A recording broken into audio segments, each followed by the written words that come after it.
seguramente vamos a analizar los principales aspectos de la técnica contable y tributaria que inciden justamente en la determinación del impuesto a la renta empresarial, a puertas ya de lo que es la presentación de la declaración jurada anual y también de lo que ya tenemos información, ya hay algunas empresas, aproximadamente 12.000, que han cumplido con presentar su declaración jurada, seguramente para aprovechar el saldo a favor de renta y aplicarlo contra los pagos a cuenta, o en algunos casos pues para aliviar un poco la carga fiscal y no estar acumulando todo al final, que ya se nos viene pues entre los meses de marzo y abril. Bueno, ahí me precisan si se escucha bien para en todo caso iniciar la conferencia. Sí, se escucha perfectamente. Muy bien. Bueno, muchas gracias, Marce.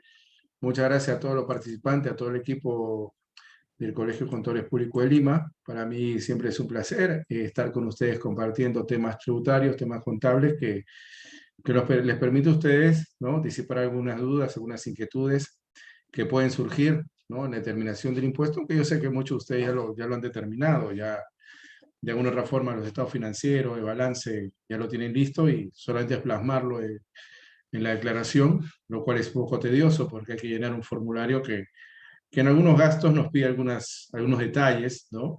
Lo cual en cierta forma nos ayuda a saber si lo que estamos determinando es correcto, tomando en cuenta la información que contiene el formulario, ¿no?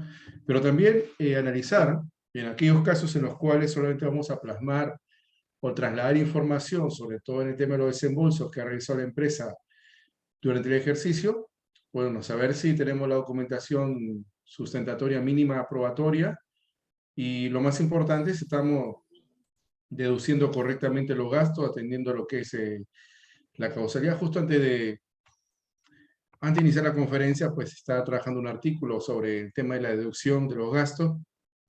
Cuando la deducción tiene como origen una afectación previa a lo que es el medio ambiente, a la salud, ¿no?, lo que hemos tenido con este derrame de más de 16.000 barriles de crudo, que ha generado pues un desastre medioambiental, pero que estamos seguros que se va a solucionar en la medida de lo posible. Pero nos obliga a repensar un poco, ¿no? Si es que los gastos de entrega de víveres, de los planes de contingencia, el resarcimiento que se da a la población o al medio ambiente en general, si es que deberían pasar o no como gasto. Y un poco lo que hablo en el artículo es que para analizar la causalidad, para verificar si realmente un gasto resulta necesario, pues no resulta suficiente, ¿no? Señalar que lo vamos a deducir, porque si no otorgamos esta ayuda, pues podría haber conflicto social, podría haber definitivamente un descontento de la población. Yo creo que descontento va a haber en la medida que se perjudica la pesca artesanal, se perjudica el medio ambiente, la población en sí. Y entonces lo que estamos haciendo es un resarcimiento que está vinculado con sanciones administrativas. Ya OEFA se ha pronunciado, ha ordenado la paralización de las actividades justamente en la Pampilla. Entonces, si tenemos un gasto que está vinculado indirectamente con una sanción administrativa, pues no, inicialmente yo creo que no sería deducible, ¿no? Pero vamos a ver cómo analizamos esto a la luz de lo que establece la norma, los criterios también que emitió SUNAT y el Tribunal Fiscal, que complementan lo que vamos a hacer nosotros, porque ya el trabajo más duro lo hemos hecho en los meses de diciembre y enero. Tratar de consolidar la información del 2021, y ahora viene lo tedioso, que es exteriorizarlo en la declaración jurada, y prepararnos para lo que sería de acá a unos años una fiscalización. Pues yo digo siempre que el trabajo es 50% la DJ y 50% lo que pase más adelante si la empresa es fiscalizada por el periodo 2021, que seguramente lo sea entre el 2023 y 2024, quién sabe lo que pueda pasar más adelante, pero creo que el 2021 y el 2020 tienen algunos aspectos muy similares si uno analiza que la mayoría de gastos incurridos por las empresas pues han tenido como incidencia priorizar la salud, priorizar también el uso de la tecnología, la entrega que se ha hecho por estos temas, contratación o tercerización de courier, por ahí algunos gastos a favor del personal, los bonos que hemos recibido el Estado, el tratamiento tanto contable como tributario, y el hecho que algunas empresas pues, han tenido que reinventar su actividad, ¿no? Cambiar un poco el giro para poder subsistir en el mercado, y algunos negocios pues lamentablemente han tenido que cerrar. Entonces, para los que hemos quedado, O sea, para las empresas que han continuado en el rubro, seguramente se genera más de una duda respecto de qué aspectos habría que considerar para reducir los gastos, para sustentarlos bien, sabiendo que seguramente los participantes que han afrontado una fiscal SUNAT saben que casi el 70% de reparos no es tanto por falta de causalidad o por tema del devengo o por un mal registro contable, sino por omisiones, omisión de ingreso, falta de eficiencia en las operaciones. Al parecer, SUNAT considera que la empresa debió presentar mayor documentación. Y es un poco lo que se va a hacer ahora en la reforma del código, les adelanto. Hay algunos decretos que se van a publicar para dar cierta certeza, ¿no? De qué otra documentación podría generar certeza y no tener desconocimientos de operaciones que sí están sustentadas, ¿no? Bueno, pasemos a analizar lo que vamos a trabajar el día de hoy. Con el permiso del pueblo presente, he escogido estos temas para trabajarlos en esta jornada, espero que nos dé el tiempo. Si no, en el transcurso de la conferencia, pues iré haciendo un resumen de cada tema para que lo que ustedes puedan complementar, lo puedan revisar en cualquier momento, porque este material, como le comentaba Marce, ya lo remití el día de hoy, así que seguramente también se lo va a remitir a su correo, ¿no? A los que se han inscrito y con toda confianza también me lo pueden pedir a mí directamente. Así que los temas que vamos a trabajar son los siguientes. Primero, un marco general de la determinación de lo que es el impuesto a la renta 2021, porque como comentaba al inicio de la conferencia, le damos prioridad a los gastos deducibles y no deducibles, pero hay aspectos que también son importantes. Las pérdidas, los ingresos, el devengo, el saldo a favor, para lo que es la compensación, el ITAN. Entonces, siempre es importante saber sobre el marco general del impuesto a la renta, qué contingencias se pueden suscitar en cualquiera de esos rubros, tanto en los ingresos de vengado, el costo computable, las adiciones, deducciones, las pérdidas, lo que es el saldo a favor o el saldo por regularizar. Entonces son temas que hay que verlo, ¿no? Tal vez no como un curso de renta que nos puede tomar 4 o 6 sesiones de 4 horas, pero por lo menos un resumen de lo que nos va a servir para la determinación o el llenado del formulario 710, que es lo importante, ¿no? Bueno, seguidamente vamos a ver los principales aspectos que hay que considerar en la deducción de los gastos y el reconocimiento de los ingresos, ¿no? Es decir, los lineamientos que yo les doy, ¿no? A partir de la experiencia de cómo nosotros partimos de lo que es la acreditación, la necesidad, la oportunidad y la formalidad para deducir determinado desembolso. Entonces, esos 4 aspectos, en los ingresos, por ahí se pueden repetir, aunque en el ingreso también vemos el devengado, pero no se analiza mucho la causalidad, porque la causalidad más que todo está pensada para los gastos, pero sí la formalidad es sobre todo para el tema de valor de mercado, ¿no? Es importante identificar si estamos reconociendo debidamente nuestros ingresos, si es que por ahí se presenta algún supuesto de condición suspensiva o parte del pago que nos van a hacer está sujeto a un hecho o evento que va a ocurrir en el futuro, entonces también considerar las excepciones que implica el principio del devengado. En la cartilla es una de adiciones en la determinación del impuesto a la renta 2016-2021. Bueno, yo lo que he hecho es simplemente revisar todas las cartillas como es usual. Para nosotros era los que son de la época, pues, de antes de llamarle caso práctico, decimos cartilla y nos revisamos la cartilla antes de presentar la anual porque algunas cosas podían tal vez corregirse, podían faltar. Entonces lo que se hace es simplemente analizar los casos prácticos que para SUNAT, por ejemplo, podría implicar una adición, pero con el sustento normativo, los criterios, la casuística, en realidad ustedes se van a dar cuenta que no son de adiciones, sino que deben ser gastos deducibles. Entonces, lo que he hecho en el material incluir de todos los casos prácticos de impuesto a la renta, que SUNAT ya difundió, porque el caso práctico 2021 lo puso a disposición la primera semana de enero, simplemente las adiciones que en realidad deberían formar parte de gasto deducible, ¿no? Porque el sustento que se ha utilizado para concederlo como adición, pues no es muy convincente y en algunos casos incluso aplican normas que ya están derogadas o informes SUNAT que son para periodos anteriores, entonces no tendría incidencia para el 2021, sino para ejercicios de esa época, ¿no? Tal vez del 2009, 2010, hasta 2012. La norma cambió en renta para los gastos a partir de 2013. Hay varios cambios importantes. La reforma que tuvimos en 2018 muy interesante. Y bueno, ustedes saben que cada que hay cambio de gobierno vienen reformas importantes. Le hemos tenido hace poco en renta. Como ustedes sabrán, pues, bueno, una modificación que para mí no cambia nada, ¿no? O sea, yo le dijera, doctor, ¿qué opina de la reforma que se ha hecho en renta? Para mí, no sé en qué va a beneficiar, porque lo que han incluido en el decreto legislativo 1522, ¿no?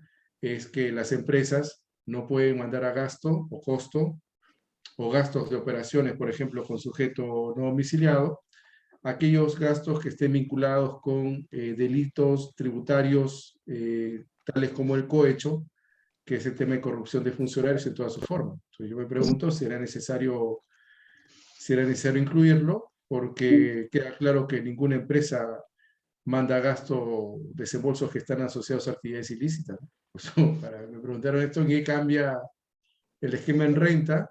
Bueno, no cambia en nada, pues porque imagínate, pasas un gasto porque te quisiste sobornar a un juez, te pones, bueno, el juez me ha metido su recibo por soborno, ¿no? Entonces quiero mandarlo a gasto, es imposible, ¿no? Entonces, para mí más bien esto genera un efecto contraproducente, porque si se está regulando para el 2022 en adelante que estos gastos no son deducibles, quiere decir que antes eran deducibles. Y podríamos llegar a ese absurdo, ¿no? Entonces, para mí lo ideal, lo lógico hubiera sido que se prohíba la deducción de aquellos gastos que están vinculados con cualquier ilícito tributario o cualquier delito, incluyendo aquellos gastos que tengan como origen la afectación a la salud y al medio ambiente, ¿no? Ahí se ponía el parche, sobre todo más aún porque justo la norma que se publicó el mismo día ha limitado la dación de exoneraciones, beneficios, cuando se afecta el medio ambiente. Entonces, imagínense, ¿no? Para que haya una armonía, también se podría generar la deducción o sea, la imposibilidad de deducir esto desembolso. Así que vamos a revisar con tranquilidad, pues, lo que son los elementos de las adiciones y deducciones y lo que para SUNAT, pues, podría configurar una adición, también pasarlo como un gasto deducible. Seguidamente vamos a analizar lo que es el devengado, ya con la regulación que tenemos en el artículo 37 de la ley de renta, es decir, cuando la empresa debe reconocer el ingreso, teniendo ese principio, no solamente el ingreso, sino también los gastos. Para el caso de los costos no aplica, porque ustedes que el costo se va a restar recién cuando la empresa decida vender el activo, ¿no? Por eso decía que lo que sí genera gasto por parte de un activo que es considerado como costo computable es la depreciación, ¿no? Y la depreciación tiene sus propias reglas para generar una deducción, ¿no? Seguidamente lo que es la causalidad, que ahí sí nos vamos a extender un poquito más, porque ahí hay que analizar en qué casos pues, los gastos resultan deducibles, atendiendo a que resulten necesarios, resulten razonables, resulten normales para la actividad que desarrolla la empresa, para finalmente analizar pues, los principales gastos deducibles en la determinación de la renta de tercera categoría. Es una lista amplia, pero por lo menos creo que lo más importante para el 2021, el evita tributario. Creo que con el reglamento que se publicó a fines del año, pues queda claro que ya tenemos mayores elementos para poder, digamos, absorber algunas dudas, ¿no? Sobre qué se entendía por renta neta cuando la empresa, por ejemplo, tiene pérdida o las pérdidas acumuladas pues absorben la renta neta del ejercicio. Entonces, importante analizarlo, lo vamos a trabajar y compartimos ahora ese material. Lo primero que habéis comentado, ver la determinación del impuesto a la renta empresarial, lo estoy planteando en la gráfica. El impuesto a la renta, como ustedes saben, pues considera los ingresos brutos que se generan a lo largo del ejercicio, tomando en cuenta que hablamos de los ingresos devengados, con lo cual habría que hacer la sumatoria de todos los ingresos que hemos generado a lo largo del año. Algunos ya los hemos reconocido para el cálculo del coeficiente en el caso del pago a cuenta, y hemos generado pues créditos a favor, ¿no? Que lo vamos a determinar en la anual, ¿no? Entonces estos ingresos brutos van a abarcar los ingresos generados en el ejercicio, no solamente los que hemos generado vinculado con lo que es la renta de fuente peruana, sino también la renta de fuente extranjera, es decir, los ingresos que nosotros hemos tenido en el exterior, ¿no? Y claro, lo devengado, porque no se hayan pagado o no se hayan pagado, eso es irrelevante. Aquí lo importante es que se haya prestado el servicio, que se haya transferido el bien, que se haya cedido temporalmente el bien. Entonces, eso es lo que acredita que estamos ante un devengo al ingreso. Seguidamente, el costo computable para aquellas empresas, por ejemplo, que este año enajenen activos, no se olviden que es importante que el costo se encuentre debidamente sustentado con comprobante pago, ¿no? Salvo que se presente alguna de las excepciones que establece la norma, como es el hecho que el enajenante o el que me vendió el bien pues haya percibido renta de segunda categoría, que no haya estado obligada a la operación para que se emita lo que es comprobante pago, y tercero, que prácticamente la norma o el tipo de desembolso que se ha producido, ¿no?, esté vinculado con gasto del artículo 37 que permita su deducción con documentos distintos a lo que es el comprobante pago.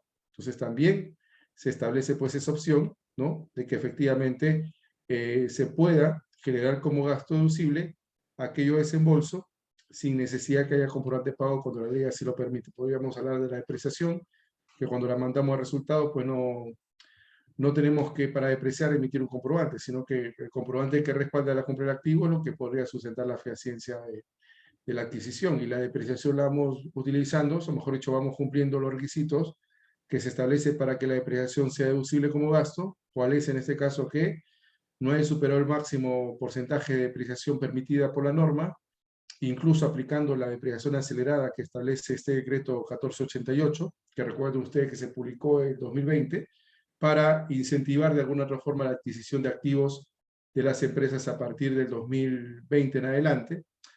Y otro requisito, pues que la depreciación se encuentre debidamente contabilizada y que el activo lo haya empezado a depreciar a partir de que el bien me generó renta grabada, ¿no? Entonces, para el tema del costo computable, recordar el sustento con comprobante pago hasta la fecha de presentación del anual. Ya SUNAT se pronunció en un informe también de que por lo menos el comprobante pago tiene que haberse entregado, otorgado hasta la fecha del anual, porque es un requisito para la deducción del costo computable, según la modificación que tuvimos a partir de 2013 en el artículo 20 de la Ley de Renta. Y por costo computable, pues tenemos el costo de producción, el costo de adquisición, el valor de ingreso al patrimonio, ¿no?, que dependiendo, ¿no?, la manera como se adquirió el bien, vamos a situarlo en uno de ellos. Si nosotros adquirimos el bien por una transferencia directa, una adquisición, una contraprestación, una venta, queda claro que los gastos inherentes para mantener el activo en óptimas circunstancias o en una óptima situación que prácticamente involucre su uso, su enajenación o aprovechamiento económico, va a formar parte también del costo, ¿no? Para el costo de construcción o producción, bueno, la materia prima, los insumos, los costos indirectos, los costos directos, igual también el sustento con comprobante pago. Y para el valor de ingreso al patrimonio, consideramos también importante tener el sustento del valor de tasación o el valor de mercado con el cual estos bienes que ingresaron a título gratuito a la empresa pues puedan ser deducibles, ¿no? Eso en cuanto a lo que es la renta, la determinación de la renta bruta. Le vamos a restar los gastos inherentes a la actividad y le vamos a sumar otros ingresos que la empresa pudo haber generado a lo largo del ejercicio. Ahí podemos hacer referencia, a manera de ejemplo, los ingresos financieros, que serían como consecuencia diferencia de cambio, al igual que en este caso lo que vendría a ser la renta presunta de tercera categoría, que también me genera un ingreso que tengo que adicionar o que sumar en la determinación de la renta anual. Seguidamente viene lo que para nosotros resulta también trascendente, creo que es el de los aspectos de renta que más se ven en todo cierre, creo que es lo principal, ¿no?, que es los gastos deducibles y no deducibles, lo que nosotros conocemos como las adiciones y deducciones en la determinación del impuesto a la renta, y básicamente lo que hay que tener en cuenta aquí es lo que vamos a trabajar, que es la causalidad, los gastos que están previstos expresamente para generar deducción, los gastos a favor del personal, los gastos de representación, los gastos recreativos, los gastos por alquileres, algunos requisitos, por ejemplo, para lo que es la deducción de la merma, el informe técnico y el desmedro de la destrucción ante notario, si los bienes que se están destruyendo, con el cambio que se hizo a partir de 2020, superase pues el monto de 10 UITs, ¿no? Entonces, las adiciones, bueno, básicamente nosotros las identificamos, ¿no?, como aquellos gastos no deducibles, esta relación de gastos prohibidos que nosotros encontramos en el artículo 44 de la Ley del Impuesto a la Renta, y también aquellos que generan una diferencia temporal, ¿no? Aquello que yo no pude deducir el ejercicio correspondiente porque faltó cumplir con tal formalidad o faltó algún requisito, pues simplemente genera la deducción el ejercicio en el cual se cumple con la formalidad. Por eso inicialmente me genera una adición porque es un gasto provisionado contablemente, pero para el siguiente periodo me genera un gasto deducible, atendiendo a que cumpla con el principio de causalidad y que se encuentre debidamente sustentado. Entonces, eso lo vamos a ver en las ediciones. Cuando hablamos de diferencia temporal, pues queda claro que estamos haciendo referencia a eh, una diferencia temporal más no una diferencia permanente, que sería un gasto prohibido, un gasto no deducible, ¿no? En el caso de las deducciones, como ya lo había comentado, bueno, los gastos que resultan necesarios, que yo puedo deducir atendiendo al cumplimiento del principio de causalidad, que no se encuentren prohibidos, que resulta, o sea, que se evidencie que hay una necesidad de incurrir en el desembolso y que justifica esto, pues, la deducción, ¿no? Para pérdidas tributarias compensables ya tenemos los dos sistemas de arrastre, ya depende de la empresa cuál decide utilizar, si el sistema A o el sistema B. Recuerden incluso que para el 2020, solamente para el 2020, se permitió compensar la pérdida hasta un año más, no 5 años, sino hasta 5 años inclusive, ¿no? Como consecuencia pues, de la pandemia. Para el 2021, por lo menos la norma no ha establecido alguna posibilidad de compensar un año más, ¿no? Por eso es importante que nosotros tengamos en cuenta pues estos lineamientos, ¿no?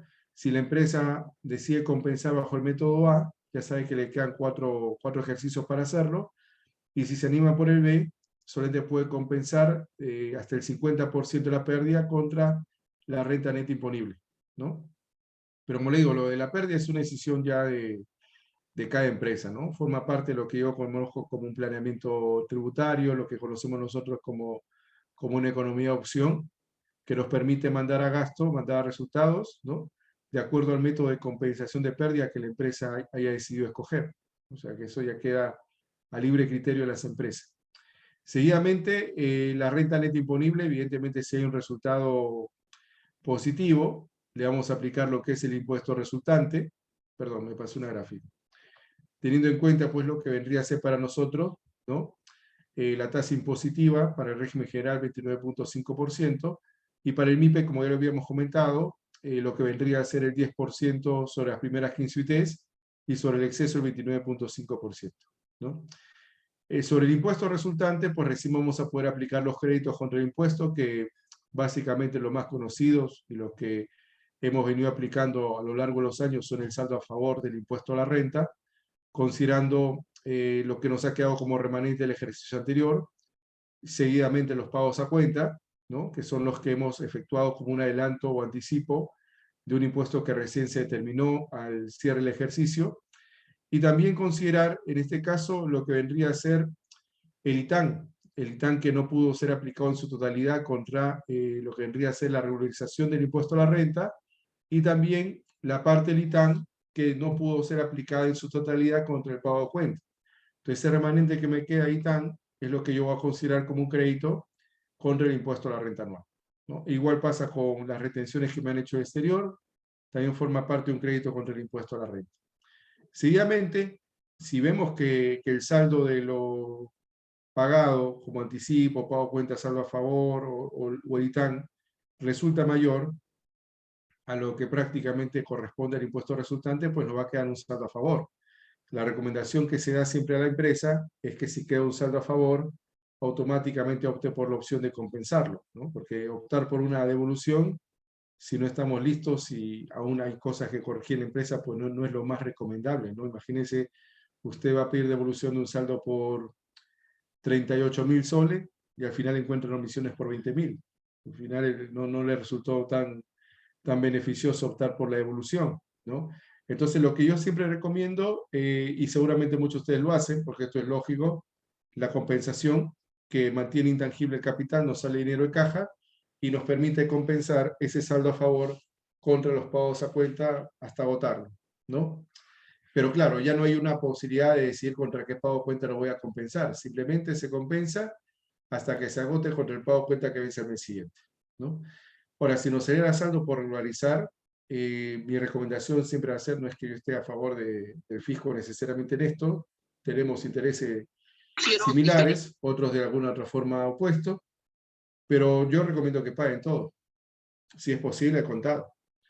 Porque especular sobre algo que va a ser un eventual fraccionamiento, en algunos casos por el volumen de ingreso, recién se va a poder pedir fraccionamiento a partir de mayo, otros lo pueden pedir antes, pero no necesariamente el que tengamos un fraccionamiento en trámite suspende cualquier acción de cobranza. Así que incluso si es que aún no vence el plazo para la declaración anual, presentar la declaración jurada para que más adelante nosotros podamos evaluar ya el fraccionamiento y agarrar un poco de caja cuando nos toque, tengamos oportunidad de pagar la cuota que vence el 30 de diciembre o el 30 del mes siguiente, ¿no? Tener en cuenta esto para evitar alguna contingencia mayor. Y ese es cómo se termina. Parece simple, pero en el día a día es otra cosa, ¿no? Yo creo que ahí lo importante es que nosotros tengamos en cuenta, ¿no?, la diversa variantes que pueden surgir como consecuencia de la aplicación contable y tributaria, que no todos los casos va a coincidir, pero si hay que priorizar, para la determinación de renta priorizamos el esquema tributario, no hay otra opción, ¿no? Porque esta determinación, si bien tiene algunos aspectos contables, algunos aspectos probatorios que nos llevan pues a las NIF, otros aspectos complementarios, pues la determinación que hay que hacer es considerando también lo que dice la norma tributaria. Así que priorizar eso también para evitar alguna contingencia. Y es así como se termina. Ya lo que vamos a ver a continuación son aspectos más técnicos, ¿no? Algunas recomendaciones, ¿no? Algunos aspectos que hemos podido observar en las empresas que generan mucha controversia, sobre todo cuando son fiscalizadas, porque esto, como le digo, ¿no? La tarea es ardua porque hay que consolidar información, hay que buscar documentos, comprobantes, factura, pedirle los comprobantes al proveedor si todavía no lo ha emitido. Entonces, es un poco tedioso, ¿no? Pero más complejo se da cuando es la fisca, ¿no? Definitivamente ahí es una verificación de todo lo que se ha hecho y si nosotros no nos preparamos para lo que va a ser una eventual revisión por el periodo 2021, que es una más adelante fiscalicio termine, nos va a costar, sobre todo en el tema de sustento, ¿no?, en el cual siempre se exige pues la famosa documentación de fecha cierta, ¿no?, para respaldar las operaciones. Entonces, lo que vamos a ver primero son los aspectos que las empresas deben considerar en la determinación del impuesto a la renta. Y bueno, si vamos a los gastos, que es la prioridad siempre, porque los gastos son los que requieren sustento, mayor formalidad, mayores requisitos, ¿no? Bueno, simplemente tomar en cuenta lo siguiente, ¿no? Ahí lo que se ha señalado es, hay 4 aspectos que para nosotros son importantes, por lo menos lo reitero siempre en el caso de los gastos. El primero definitivamente es la acreditación, ¿no?, la fehaciencia. Ahora, este tema, yo cuando les pongo me cuesta un poco entenderlo, porque muchas personas me dicen, pero doctor, esto no está en la ley de renta, ¿no? ¿Cómo nosotros podemos saber qué operación para SUNAT resulta fehaciente? Bueno, simplemente adelantarnos al fisco, ¿no? O sea, si tenemos un contrato que respalda un gasto, ver si por ahí tenemos correos electrónicos, si por ahí tenemos algún historial de conversación con el proveedor por WhatsApp, imprimirlo, sobre todo si son montos altos, ¿no? Pues un monto de 20 soles, 30 soles, imagínate, ¿no? No le vamos a tanto documentación al fisco porque es un monto mínimo, pero imagínate desembolso de 30.000, 40.000, 50.000 soles que suele abrir los ojos al fisco. Hay que tratar de tener mayor documentación, no solamente el contrato, el medio de pago, ahora que se discute, me preguntaban también, para muchos yo creo que ya se sacó la duda, ¿no? Que preguntaban, oiga, y para el 2022 el monto para bancarizar, ¿cuánto es? Bueno, sigue siendo el mismo. Lo que pasa es que la norma estableció una ley para dar facultades, como se va a hacer seguramente, pero en la ley lo que dice es que le dan la posibilidad al Estado para que, bueno, al Estado no, al Poder Ejecutivo, para que pueda reducir el monto exigible para bancarizar ya no de 3.500, sino hasta 2.000 soles, con lo cual puede ser más, pero no puede ser menos, ¿no? ¿Me tomas para afuera? O el equivalente que es a 500 dólares, ¿no? La tina verde, por favor. Bueno, ahora sí, ahí le voy a pedir a Alex, bueno, a Gisela, que por favor active su audio, a ver si para no enterarnos cosas que eso no se entera. Pero bueno, entonces lo que yo comentaba que para mí es importante la fehaciencia, la acreditación, porque la documentación puede resultar, bueno, para muchos es suficiente, ¿no? Pero Si en la fisca te están cuestionando que no tienes el detalle de tu proveedor, que no pudiste almacenar tal cantidad de bienes, que no está registrado en el CART, entonces ya sabes que lo que te van a cuestionar no tanto es cómo has llenado las casillas, ¿no? Sino que tu llenado de casillas no está respaldado en documentos. Entonces, ese es el problema, ¿no? Por eso, cuando llenen ustedes las casillas, traten de ir separando la documentación como si se los estuvieran pidiendo que lo presenten, ¿no? Para que esos cuadernos, que los pueden anillar, los pueden empastar, estén separaditos para cuando fiscalice SUNAT, pues el 2021, ¿no? Y con eso ya tienen mayor fehaciencia, porque lo más tedioso es tratar de explicar al fisco en ese momento, ¿no? Cómo conocer al proveedor después de pasados 3 o 4 años, ¿no? Y no tenemos documentos. Igual pasa, por ejemplo, en lo que es la necesidad del gasto, ¿no? Yo comentaba que la necesidad siempre está asociada a lo que es la causalidad. Lo que resulta causal para nosotros es algo que tiene alguna vinculación directa con el modus operandi de la empresa. Si tomamos en cuenta, pues, lo que es digamos, ¿no? La actividad que la empresa realiza, ¿no? Aspectos que tienen que ver también con lo que para nosotros es lo razonable, lo necesario, lo proporcional, ¿no? Estos principios que son importantes observar, ¿no? En la determinación del impuesto a la renta, pero simplemente lo resumo lo siguiente, ¿no? Porque ya habrá momento en la ponencia de hablar de la causalidad. Lo causal es aquello que está directo, o los gastos causales, o los gastos necesarios, son aquellos que están vinculados de alguna otra forma con lo que la empresa desarrolla, ¿no? La empresa puede dedicarse, por ejemplo, al suministro de información, puede dedicarse a servicios empresariales, pero hay gastos que son inherentes, ¿no? El consumo de la luz, del agua, la contratación de personal, la adquisición de equipo de cómputo, hay una necesidad, ¿no? Pero si el gasto no es necesario, es irrelevante, más suena una liberalidad, un gasto personal, se ha querido comprarle cosas al gerente o al trabajador con el rubro de la empresa, pues prácticamente no podríamos sustentar una causalidad. Es más, lo vamos a encontrar incluso como gastos que están prohibidos, ¿no? Claro, es diferente comprarle un terno al gerente que comprarle uniformes a los trabajadores de ventas. Ahí resulta causar, pues, lo necesario, lo que identifica a la empresa. Y es lo que forma la deducción. Para lo que es el devengo, pues, considerar la oportunidad en la cual se va a deducir el gasto. Ya lo había adelantado un poco al inicio de la conferencia. El devengo lo encontramos actualmente como un principio que lo encontramos en la ley 12, luego pasó al desarrollo ya en la ley de renta, el artículo 57, y básicamente lo que propone es que nosotros podamos identificar la oportunidad en la cual un gasto va a ser deducible, o simplemente que se produce el hecho económico, que ya se realizó el servicio, ya se realizó la venta, un poco lo que generó la mayor complejidad en algunos casos es cuando el gasto está sujeto a una condición suspensiva, a que algo ocurra más adelante. Nos pasó, por ejemplo, en el caso de los servicios de autoría externa, una empresa que fue reparada porque todo lo había mandado a gasto, o parte del gasto lo había mandado en un ejercicio y la mitad en otro, cuando en realidad lo que el tribunal, bueno, la zona también lo ha aceptado en varios criterios, es que la auditoría externa genera como conclusión del servicio la emisión de un informe de auditados. Entonces, cuando el informe reciente lo emiten, reciente resulta útil y recién en ese ejercicio podría mandar todos los resultados, ¿no? Con lo cual no es que se genere un gasto en un periodo y otro en otro periodo, sino que todo se imputa al periodo en el cual se emite el informe. Igual pasa con los servicios de arbitraje. Hace poco se emitió una jurisprudencia del Tribunal Fiscal en la cual señalaba, pues, que si el gasto está condicionado que se emite el laudo arbitral, recién cuando el laudo arbitral se emita lo puedes deducir, antes no. Entonces, pero es importante tomar en cuenta esos criterios.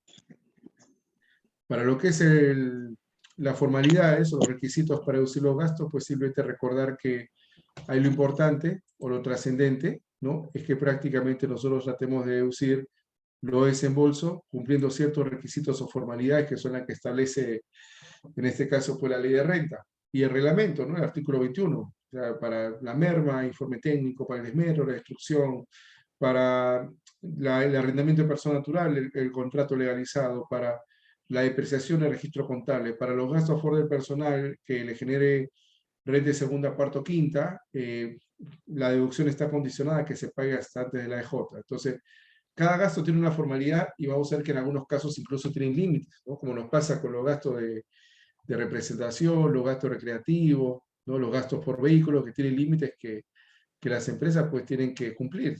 Si pasa el límite, hacemos que ese exceso no va a ser deducible, ¿no? Y en caso pues no sea deducible en su totalidad porque no se cumplió con un requisito, formaría parte pues de una diferencia permanente, ¿no? Entonces la formalidad también es importante para la reducción de los gastos, considerando que para estos efectos, ¿no?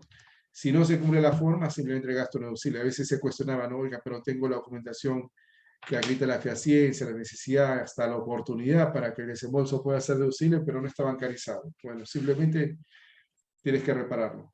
Oiga, pero la operación es real. Bueno, pero sí, pues la norma dice que si la operación o el monto facturado supera los 3.500, hay que bancarizar.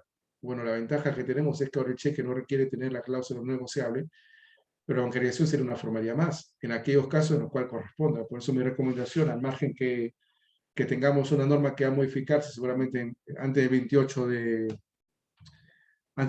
marzo, que es la fecha en la cual vence el plazo para hacer uso de la facultad delegada del poder al poder ejecutivo. Ahora con este tema político pues no se sabe, ¿no? Acaba de renunciar la presidenta del Congreso, bueno, la premier, ¿no?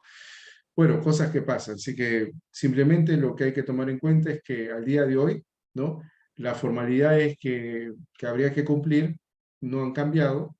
No es que busquemos pelearlo en la vía administrativa o judicial, porque los jueces van a priorizar, como siempre ha pasado, la recaudación, y van a decir que es un requisito que no se cumplió porque la pérdida no se sustentó con el dictamen fiscal, sino presentaste solamente una denuncia policial, o porque el gasto en realidad no es un gasto de publicidad, sino es un gasto de representación sujeto a límites. Entonces, hay que tener en claro que cada gasto que está señalado pues, en esta lista del 37 tiene una formalidad que hay que cumplir, ¿no? Y esa finalidad que nos obliga a cumplir la deducción, hay que hacer una práctica para evitar alguna contingencia más adelante. Entonces, simplemente para resumir, en caso de gasto, la fehaciencia, que es la acreditación, la causalidad que se vincula con lo que resulta necesario, con lo que resulta razonable o proporcional, el devengo, que lo vamos a identificar como la oportunidad en la cual el gasto lo deducimos, atendiendo a que se haya producido la venta, se haya realizado el servicio, se haya cedido temporalmente bienes, si se haya cumplido lo que la norma define como el hecho sustancial, ¿no? Y en cuanto a la formalidad, lo importante tener en cuenta lo siguiente, ¿no? En cuanto a la formalidad, la forma para renta incluso pesa más que la sustancia, así que hay que ponerse las pilas y cumplir todas las formalidades que permitan la deducción. A ver, y ahora sí. Muy bien, entonces vamos a pasar ahora a otros elementos de renta, que para los ingresos. Bueno, ¿qué recomiendo en los ingresos? Simplemente tres cosas, ¿no? Fehaciencia, valor de mercado y devengado, ¿no? En cuanto al devengo, saber que los ingresos se van a reconocer en la medida que se vaya prestando el servicio, se vaya materializando la venta, ¿no? Y para nosotros esto es importante porque nos permite también identificar, ¿no? Cuando se suscita el hecho económico o el hecho sustancial que permite, ¿no? El reconocimiento del ingreso, independientemente del monto facturado para efecto del IGB, y lo comentaba al inicio, ¿no? Una cosa vendría a ser para nosotros el ingreso devengado y otra cosa el monto facturado. Se puede facturar un anticipo, un adelanto sobre un servicio que aún no se ha prestado, pero lo importante es que nosotros podamos demostrar que el gasto se vengó o el ingreso se vengó atendiendo a que el hecho económico se cumplió. Y lo comentaba también hace poco porque nos llegó una carta, bueno, el año pasado han llegado unas cartas por parte de SUNAT en las cuales simplemente nos exige, ¿no? Sustentar la diferencia en IGB porque para renta hemos considerado mayores ingresos, mayores ventas, ¿no? Algo que no resulta muy cierto porque la forma como se termina renta IGB es completamente distinta. A renta no le resulta trascendente el momento en el cual se emite la factura, sino el hecho que se haya realizado el servicio, se vaya ejecutando la cesión temporal de bien o se haya transferido bien en propiedad. O sea, porque nosotros no vamos a vengar un anticipo, un pago parcial, un depósito o un arras, ¿no? Nosotros devengamos sobre algo que se ha prestado, que se ha ejecutado. Por eso el devengo para los ingresos se resume en el momento en el cual nace el derecho al cobro, ¿no? O sea, si ya nació el derecho al cobro porque hace precio del servicio, porque se realizó la venta, porque se ve bien, porque se fue ejecutando el servicio, pues queda claro que ya tenemos que reconocer ingreso. Y las excepciones a esto se da en cuanto a lo que son los ingresos sujetos a una condición suspensiva, algo que va a ocurrir más adelante, porque no hemos condicionado el ingreso a que se verifique que el personal esté en planilla a tal fecha, o hemos condicionado el ingreso atendiendo un hecho o evento posterior, como pasa con el siguiente punto. Cuando la contraprestación está sujeta a un hecho o evento que va a ocurrir en el futuro, también implica diferir el ingreso hasta que tal hecho o evento futuro ocurra. Entonces, también es importante tener en cuenta pues estas reglas porque nos permite a la vez, ¿no?, identificar cuáles son los principales elementos que hay que verificar en el tema de los ingresos, ¿no? No solamente lo que es el devengado, sino las excepciones al devengado, ¿no? Y en cuanto al valor de mercado, bueno, no es muy recurrente estos reparos por valor de mercado, pero recuerden ustedes que lo que se busca es que las operaciones por lo menos se aproximen a un valor usual en el mercado, ¿no? O sea, que si yo estoy prestando un servicio, el precio que estoy cobrando sea similar al que cobran otras empresas, que no sea un precio subvaluado, porque si no, lo que asume Sunat es que tú le has bajado el precio del servicio o la venta para pagar menos renta. Entonces te hace un ajuste al valor de mercado y te cobra la diferencia y te multa por omisión de ingresos, ¿no? Entonces, hay que tener mucho cuidado con el valor que le ponemos a los precios. Yo sé que al igual que ustedes considero que esto podría afectar el derecho a la libre empresa, a la libre competencia, pero bueno, en renta también hay esa posibilidad, ¿no?, que se tribute menos a partir de un menor reconocimiento del ingreso o por un monto facturado menor al que efectivamente correspondería a bien o servicio en el mercado. Entonces es algo que también es importante apreciar. Pero también la empresa, muchas de las empresas a las que ustedes están participando, que forman parte, pues realizan operaciones con sujeto no domiciliado, ¿no?, con empresa del exterior. Y a veces me preguntan, ¿y qué requisitos tengo que tener para que estos gastos puedan ser deducibles? Bueno, simplemente recordar que para lo que es la deducción de gastos, ¿no?, en el caso de renta, tuvo una modificación para las operaciones con no domiciliados, ¿no? Actualmente lo que se pide es que se haya cumplido con el pago de la retribución, por lo menos hasta la fecha en la cual corresponde presentar la declaración jurada del impuesto a la renta, ¿no? Y ese aspecto es importante porque nos permite también a nosotros, ¿no?, tener en cuenta cuáles son las formalidades para que los gastos, para que estos desembolsos pues sean deducibles, ¿no?, y no tener alguna contingencia mayor. Lo primero que tenemos que hacer, no solamente para el caso de los gastos, sino también para la obligación que tenemos de retenerle el impuesto a la renta al sujeto no domiciliado, es simplemente verificar si se ha configurado algún supuesto de renta de fuente peruana, ¿no? ¿Qué implica la renta de fuente peruana? Simplemente que el servicio sea prestado en el país, que el bien se haya utilizado económicamente en el Perú, que se encuentre físicamente en el Perú. En el caso de la asistencia técnica, las regalías y los servicios digitales, en los cuales no se exige un lugar de prestación efectiva, sino lo que se exige básicamente es el lugar donde se utilizó económicamente o donde se aprovechó económicamente el servicio. Lo importante es verificar si se aprovechará en el Perú para que haya una renta de fuente peruana para el no domiciliado. Ahora, ¿por qué verificamos que haya renta de fuente peruana? Porque en función de si hay renta de fuente peruana, le tenemos que retener el impuesto a la renta, ¿no?, por estas operaciones con sujeto no domiciliado. Entonces, esta retención se hace en función a que se verifique que hay una renta de fuente peruana. Igual pasa en el caso de la operación con el no domiciliado, en la cual se exige que la retención se haga en el ejercicio, en el periodo en el cual yo le estoy pagando al no domiciliado. Entonces, si yo le pago al no domiciliado el día de hoy, ya sé que tengo hasta el mes siguiente para declarar y pagar esa retención, ¿no? Con lo cual, a diferencia de lo que pasaba hace algún tiempo, ya no se exige pagar un abono equivalente a la retención a la fecha del registro contable de la operación, sino que ahora se exige para efectuar la retención simplemente que se verifique el pago al sujeto no domiciliado. Luego tenemos que analizar los diversos supuestos que la norma establece como renta de fuente peruana. Estos supuestos los vamos a encontrar en el artículo 9 y 10 de la Ley del Impuesto a la Renta, y es un poco lo que permite identificar también en qué caso nosotros vamos a considerar la obligación de retener la no domiciliado del impuesto a la renta, ¿no? La obligación de retenerlo en función a que se ha verificado una renta de fuente peruana que la generó en el Perú, retenemos según sea el 30%, el 15%, si tenemos que aplicar presunción sobre renta neta, lo aplicamos antes de la retención. Recientemente, como ustedes sabrán, se modificó bueno, esto fue en diciembre, ¿no?, entró en vigencia a partir de este año, se modificó la ley del impuesto a la renta para incluir una renta presunta, renta neta presunta de tercera categoría, cuando, para el no domiciliado, cuando se realice la enajenación de recursos hidrobiológicos, ¿no?, con una tasa del 9%, ¿no? Entonces ahí tenemos lo que también es importante, verificar que se haya efectuado el pago de la retribución al sujeto no domiciliado hasta la fecha de la presentación de la declaración jurada anual, lo cual garantiza, ¿no? Que efectivamente ya podamos cumplir con la retención y, como vamos a hacer más adelante, poder deducir el gasto.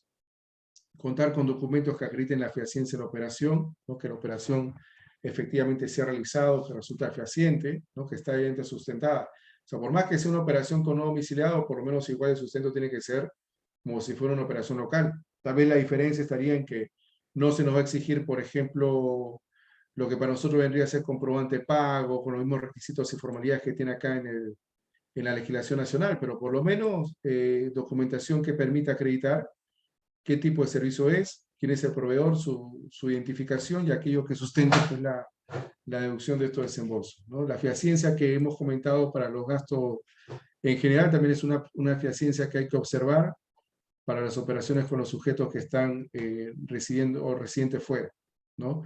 Hay que verificar también que con el país o con el país donde proceda la empresa no domiciliada, verificar si es un país con el cual hemos celebrado algún convenio, un CDI, ¿no? Para evitarlo la imposición, porque atendiendo a que hemos celebrado un convenio, tenemos que ver si es que resulta aplicable retenerle, atendiendo a lo que diga el convenio, ¿no? Por ejemplo, para los convenios que tenemos con Chile, con Canadá, Portugal, Corea, México, Brasil y el que entró en vigencia este año con Japón, la norma señala que solamente vamos a aplicar el criterio de domicilio, o sea, tributo en el país donde domicilia el prestador.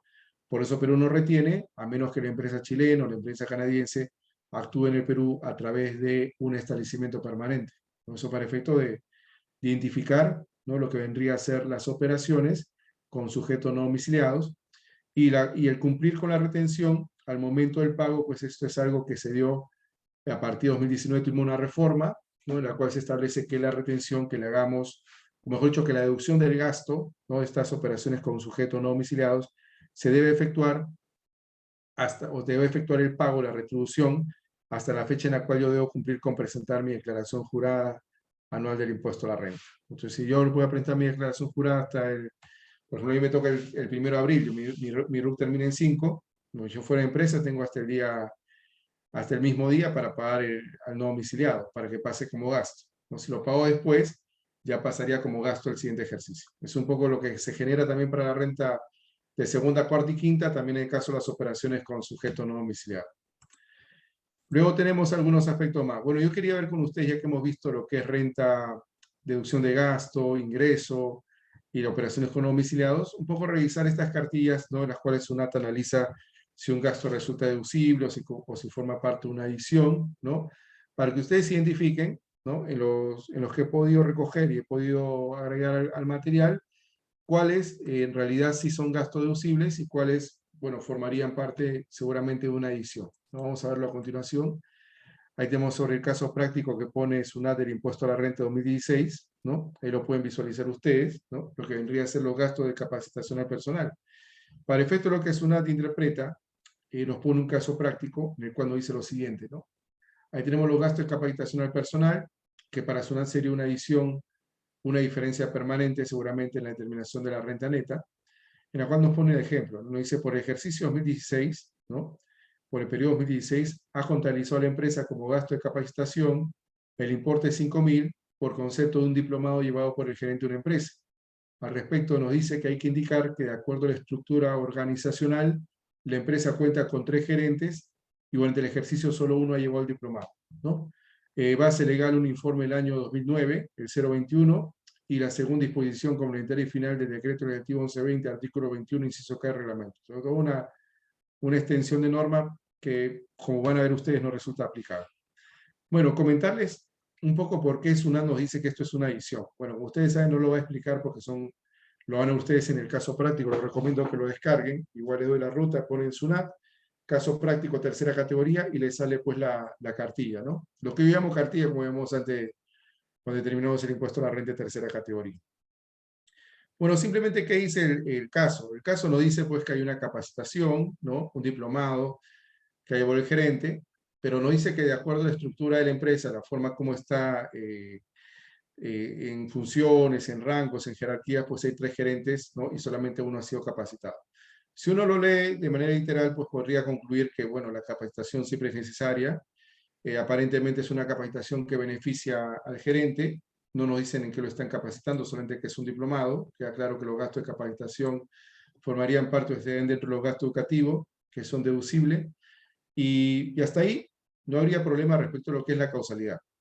El problema creo que se genera cuando nos dice que hay 3 gerentes, ¿no? Con lo cual SUNAT está asumiendo que estos gastos no podrían ser deducibles porque no se estaría cumpliendo con el principio de generalidad del gasto, ¿no? Es decir, que para que sea deducible tenías que dárselo los 3, ¿no? Lo cual resultaría lógico si uno analiza el artículo 37, en el cual nos dice que además de que el gasto resulte necesario para determinación de la renta, tiene que cumplir con el principio de razonabilidad, de normalidad, ¿no? Y también con el principio de generalidad si son gastos a favor del personal. Entonces, lo que yo comentaba hace poco era que ese criterio de generalidad solamente se aplicaría a personal que esté en planilla en la empresa, o sea, trabajadores, ¿no? No lo podría aplicarlo a los clientes y proveedores, porque solamente el inciso L, el doble L y el inciso A punto 2, ¿no? Se refieren exclusivamente a gastos a favor del personal, ¿no?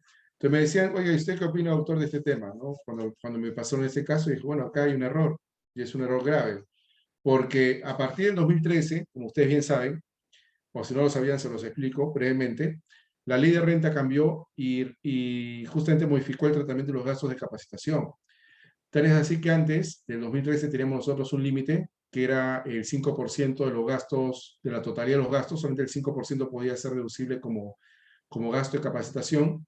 Y lo que pasó después fue que simplemente se estableció, además, ¿no? De que ya no tenía el límite a partir del 2013, que estos gastos para su deducción pues no requieren cumplir con el principio de generalidad, que lo dicen de forma expresa.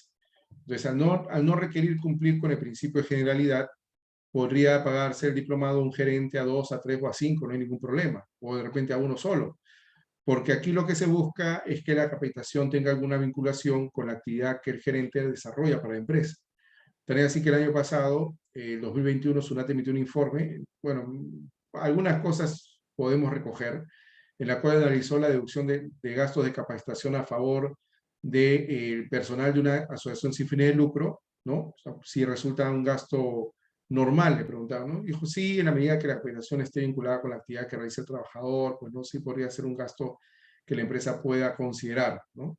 Bueno, seguramente no tanto en la deducción, porque ustedes saben que la asociación sin fines de lucro pues no es una entidad que pague renta, ¿no? Pues están exonerados, pero analizó que sí resultaría normal considerar los gastos de capacitación. Bueno, con más razón en este caso, ¿no? Porque es un generador de renta tercera, lleva un diplomado, es irrelevante que hayan 3 gerentes, porque a partir del cambio que tuvimos en el 2012, con vigencia el 2013, estos gastos ya no tienen límite cuantitativo, podrían superar el 5% de todos los gastos, no hay ningún problema, y ya no requieren cumplir con el criterio de generalidad. Son los únicos gastos a favor del personal en los cuales expresamente se ha dicho que no requieren cumplir con el principio de generalidad del gasto, ¿no? Por eso decimos que acá hay un error, ¿no? Este gasto resulta claramente deducible independientemente de que sea capacitado un gerente, a pesar que sean 3 gerentes. Luego tenemos lo siguiente, ¿no? El siguiente caso. Bueno, este caso, la verdad que cuando lo he visto, y se ha repetido en varios, porque esto lo van a ver ustedes en la cartilla 2018, 2019, 2020 hasta 2021, es muy similar, ¿no? Este es un gasto vinculado con la famosa provisión de cobranza dudosa. Bueno, ¿qué implica la provisión de cobranza dudosa? En algún momento habíamos comentado que las empresas, bueno, lo vimos cuando analizamos el tema del devengo, ¿no? Yo le decía a las empresas, para efectos de cumplimiento de ciertas obligaciones, ¿no? Lo que tienen que hacer es verificar que los gastos y los ingresos, ¿no? Se rijan bajo el principio del devengado, ¿no? Entonces, para efectos de la deducción y reconocimiento de los ingresos, ¿no? Lo que habría que tomar en cuenta es que se haya cumplido con el devengo de los ingresos y también la imputación de los gastos, ¿no? Pero la excepción se presenta en este caso, porque aquí, por ejemplo, lo que la norma nos dice, mira, si tú tienes una empresa a la cual prácticamente no te ha pagado oportunamente, te debe y es deudor y tú puedes acreditar las dificultades financieras que tiene para pagarte, lo que podemos hacer es que ese monto que has reconocido previamente como ingreso lo puedas mandar como gasto, ¿no? Y como gasto sería a través, o considerándolo como una provisión de cobranza dudosa, es decir, un desembolso, ¿no? Que prácticamente te genera una deducción, pero cumpliendo ciertos requisitos, ¿no? Y unos requisitos es el siguiente, ¿no? Demostrar la dificultad financiera del deudor con cualquiera de las 5 opciones. O tú podrías, en este caso, por ejemplo, hacer un seguimiento de los créditos otorgados o vencidos, que es una opción que me da el legislador. El segundo, que tú le notificas al deudor en mora, le notificas documentos en mora, por ejemplo, puede ser cartas simples, cartas notariales, correos electrónicos, cualquier documento en el cual tú le recuerdes que te debe y que te paga, ¿no? El tercero, si hay un título de valor que lo protestes, ¿no? Sea una letra de cambio, un cheque, un pagaré. El cuarto, lo que podrías hacer es iniciar acciones judiciales de cobranza. Y la quinta opción que me da el legislador como opción de las 5 es que yo espere 12 meses, luego el vencimiento, para que recién pues lo pueda provisionar o deducir como gasto por provisión de cobranza dudosa. Lo que habría que considerar en este caso es cuál opción resulta más ventajosa para que la empresa pueda utilizar, ¿no? En este caso la provisión de cobranza dudosa. Puedes escoger hacer un seguimiento de los créditos otorgados o vencidos, puedes escoger protestar el título de valor, podrías escoger esperar los 12 meses, es decir, ya queda en una opción, ¿no? Que tenga que utilizar en este caso quien lo va a deducir como gasto, ¿no? Pues yo le comentaba que en realidad es una opción legislativa. Es decir, si yo escojo, por ejemplo, el hecho de esperar 12 meses, yo sé que no lo voy a mandar resultados este año, porque seguramente la obligación venza, si venció en enero, tendría que esperar hasta enero del próximo año para que pasen 12 meses, con lo cual se generaría una diferencia temporal. Pero el problema que se genera acá es que el ejemplo que nos pone Sunar nos da a entender que solamente hay una forma de mandarlo como gasto, que sería esperando pues los 12 meses, ¿no? Que es una de las 5, pero no es la única. Pero vamos a hacerlo a continuación. Y otro requisito es que la provisión figure debidamente tallada en el libro de inventarios y balances, ¿no? Bueno, eso la mayoría lo cumple, incluso cuando hubo algunas observaciones por parte del Tribunal Fiscal en la cual decía, oiga, las empresas no están detallando los inventarios y balances en un registro auxiliar, ¿no? Bueno, el Tribunal dijo que no había ningún problema, con tal que se detalle de manera genérica en inventarios y balances, podrías tener en un libro auxiliar, por lo menos específicamente lo que es la provisión, ¿no? Bueno, eso en cuanto a lo que es la provisión de cobranza dudosa, ¿no? Pero vamos a ver este caso, a ver si les convence o no de ser una adición o ser una deducción. Bueno, acá nos dice que la empresa prácticamente ha estimado, la empresa que está poniendo Sunar como ejemplo en este caso del 2017, que se repite en el 2018 hasta el 2021, la empresa ha estimado como provisión de cobranza dudosa el importe de 35.900 por una venta que se realizó en enero de 2017 y cuya fecha de vencimiento fue en abril de 2017, ¿no? Nos dice además que la empresa ha cumplido con realizar o acreditar las dificultades financieras del deudor, ¿no? Y nos pone como base legal el artículo 37, ¿no? En este caso el inciso F del artículo 21 del reglamento. Bueno, ¿qué comentarles al respecto? Porque este caso pareciera que faltan datos, ¿no? Bueno, por lo menos a mí me parece que faltan datos. Lo que pasa es que no se entiende por qué hay que adicionarlo, porque se cumplen justamente los dos requisitos que acreditan la provisión y la deducción, ¿no? Por ejemplo, nos dice, como ustedes pueden ver en la gráfica, la empresa ha cumplido con acreditar o realizar las acciones que terminen la dificultad financiera del deudor, ¿no? O sea, sí lo ha hecho. Y segundo, o el primer requisito que habría que verificar es una deuda que está vencida, ¿no? Y como ustedes pueden observar, la deuda se genera por una venta, o sea, se vendió en enero y el plazo para el pago venció en abril, ¿no? Con lo cual quiere decir que a partir de mayo ya estamos ante una obligación vencida y prácticamente lo podríamos mandar al resultado para la determinación del impuesto a la renta de 2017, ¿no? Con lo cual la duda que se presenta es si por qué hay que adicionarlo. Bueno, lo que se entiende seguramente es que hay que adicionarlo a criterio SUNAT porque de abril de 2017 a diciembre de 2017 pues no habrían pasado los 12 meses, que es una opción para mandarlo como gasto pasado el vencimiento, ¿no? Pero como yo les comentaba al momento de la exposición de la ponencia, pues es una opción de 5 que me da el legislador, ¿no? Yo podría utilizar la que me resulte más conveniente, la que resulte más coherente, y si yo, por ejemplo, le hubiera mandado cartas notariales o cartas simples a partir de mayo al deudor, pues claramente el gasto sería deducible, ¿no? O sea, no habría que esperar los 12 meses. Ahora, ¿por qué hay empresas que esperan 12 meses? Porque quieren tenerlo como un ahorro fiscal o como un escudo fiscal. Me dice, mira, ¿cuánto es la deuda? Ya son 15.000 soles. Ya, mira, mándalo, hay que darle 12 meses, hay que esperar los 12 meses, y si pasan los 12 meses y no paga, pues ya lo mandamos a resultados ese año, ¿no? O esperamos un año más, así están, ¿no? Entonces, Aquí el problema está en que no se está señalando por qué sería una diferencia permanente, bueno, una diferencia temporal. Y asumimos, bueno, lo que se puede asumir es que para que lo considere como diferencia temporal es porque a pesar, digamos, que ya se realizó la venta, ya se venció el plazo para el pago, seguramente para Sunat no han pasado 12 meses, que es para Sunat la única opción que haría que esto sería un gasto no deducible en 2017, pero tal vez sí deducible en 2018, ¿no? Bueno, otro grupo también de contadores que he tenido también como participantes me dijo, pero doctor, de repente hay que tomar en cuenta la palabra, ¿no? Porque dice la empresa ha estimado como provisión. O sea, las estimaciones son diferentes a los hechos que se han concretado en la realidad, ¿no? Yo decía, bueno, podría ser un problema tal vez de las estimaciones, pero después me dice que ha realizado las acciones necesarias, es una deuda vencida. Entonces, aquí simplemente lo que habría que hacer es provisionar. Y provisionar y mandarlo como gasto en el 2017. Ahora, si yo quiero esperar los 12 meses a él, bueno, ya lo mando como gasto para el 2018, ¿no?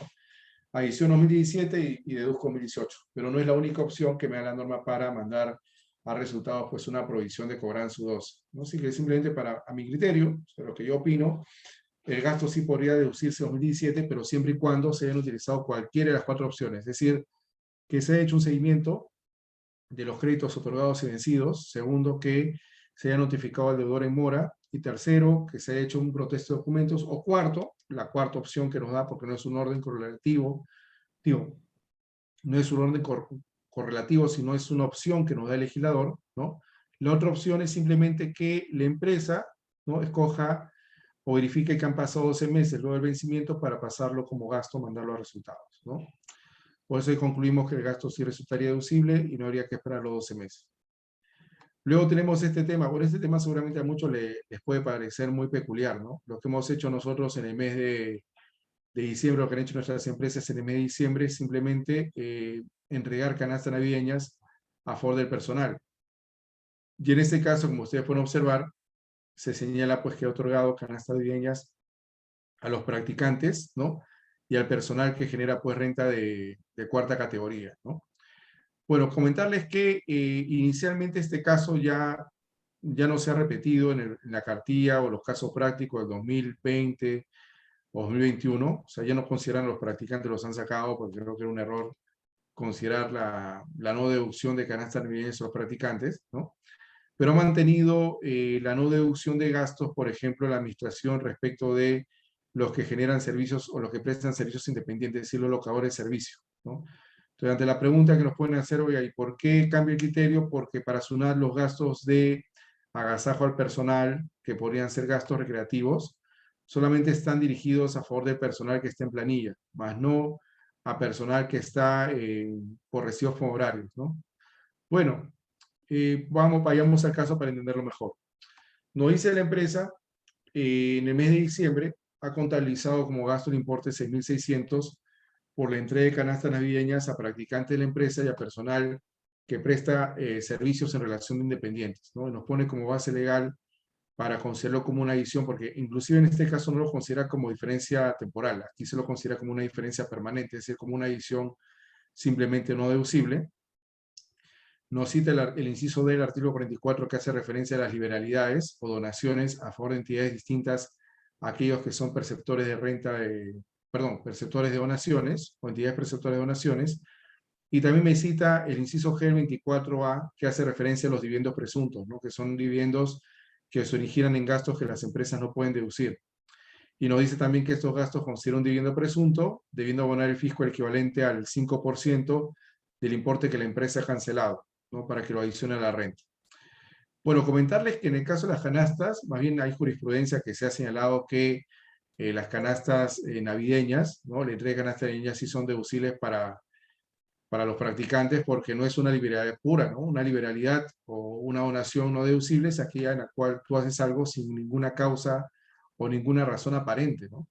Pero en el caso de lo que vendría a ser el personal, los practicantes, ¿no?, lo que se ha señalado es que en estos casos simplemente hay una intención de otorgarlo, o sea, la empresa tiene como intención otorgarlo sin vincular a su personal, como que se sienta más identificado con la empresa, reconocer su valor, o sea, dentro de la empresa, y por lo tanto, pues formaría parte de un gasto deducible y no de una adición, ¿no? Eso lo dijo el tribunal incluso en la RTF que les estoy acompañando, la 2675 de la sala 5-2007, que es una RTF incluso posterior a la que SUNAT pone como ejemplo para decir que no es deducible. Y bueno, en caso de los de cuarta, recordar que hay un informe que SUNAT emitió en el 2020, perdón, en el cual le preguntan, ¿no? Si es que los gastos a favor de personal distinto a los que están en planilla, es decir, los cobradores de servicio, podrían ser deducibles en la determinación de la renta neta, ¿no? A pesar que son viáticos a los cobradores de servicio, ¿no? Lo que hace SUNAT simplemente recordar que de acuerdo a la redacción que tenemos nosotros en el artículo 37, el inciso R, ¿no? La norma haría referencia a gastos de viaje, movilidad o viáticos, cuyo límite habría que compararlo siempre y cuando estemos ante personas que están en planilla, ¿no? Pero eso no descarta, según lo que dice SUNAT, eso no descartaría, por ejemplo, que estos gastos podrían ser deducibles atendiendo a que cumplan con el principio de causalidad, ¿no? Entonces, el gasto es causal, podría ser deducible en determinación del impuesto a la renta, pero habría que verificar que se pague hasta la fecha de presentación del anual, con lo cual nos da a entender que para que sea deducible habría que incluirlo dentro de lo que es la boleta el recibo por horarios que emiten los cobradores de servicios, ¿no? Y pagarlo hasta el EJ anual. La pregunta también que pueden hacerse ustedes, oiga, doctor, pero ¿qué locador va a querer que le incluya pues en su recibo la canasta navideña, ¿no? Que le pongas algún detalle. Bueno, ya quedará a criterio de empresa. Lo que pasa es que la generalidad no la puede aplicar ahí al de cuarta, porque la generalidad es un criterio que más que todo está para personal en planilla, ¿no? Para los que están generando renta quinta. Pero eso no es un obstáculo para que el gasto pueda ser deducible atendiendo a que se cumple justamente con esta finalidad, que es que el gasto permite que el personal de cuarta, es decir, los que van a viajar, no puedan realizar una actividad que beneficia justamente a la empresa, sobre todo considerando que, sí, sobre todo considerando que en muchos casos lo que se prioriza en la deducción de estos gastos es básicamente que el personal de cuarta, por ejemplo, los abogados, los ingenieros, realizan un encargo por cuenta de la empresa, reunirse con un proveedor, con un cliente, y esa información se la trasladan finalmente a la empresa. O sea, no es que sea una liberalidad al 100%. O sea, sí hay veces, hay oportunidades en las cuales se incluye en los contratos de locadores la asunción de estos gastos, ¿no? Pero sí, tendría que considerarse en el recibo que emite el locador para que pueda ser deducible para la empresa. Bueno, y ahí tenemos una RTF en la cual les estoy poniendo como una manera de ejemplo, la 6749 de la Sala 3 de 2003, en la cual el Tribunal Fiscal pues señaló pues, ¿no? que en este caso los agasajos a favor de terceros prestadores de servicios y locadores, ¿no? sí constituyen gastos deducibles, pero siempre y cuando se acredite el pago hasta la fecha de la presentación de la anual de renta. Con lo cual, creo que la única manera de acreditar el pago sería considerarlo como parte en el recibo, haciendo referencia a que este es el monto que equivale a canasta, no pasarlo como gasto, considerando gasto a favor del personal, en este caso locadores de servicio. Otro tema que ha suscitado mucho interés por parte de las empresas, y me lo han hecho extensivo en algunas consultas que me han llegado también sobre el tema, es si los gastos provenientes de indemnizaciones contractuales, ¿no? Si yo pagué una indemnización como consecuencia de un incumplimiento contractual, si esto me genera un gasto deducible, ¿no? Bueno, sobre eso vamos a ver que SUNAT tiene un criterio, espero que lo cambie, porque realmente ahí está perjudicando mucho al empresariado y a todos, en el sentido que cualquier indemnización o penalidad por incumplimiento contractual lo considera como un gasto prohibido, un gasto no deducible, ¿no?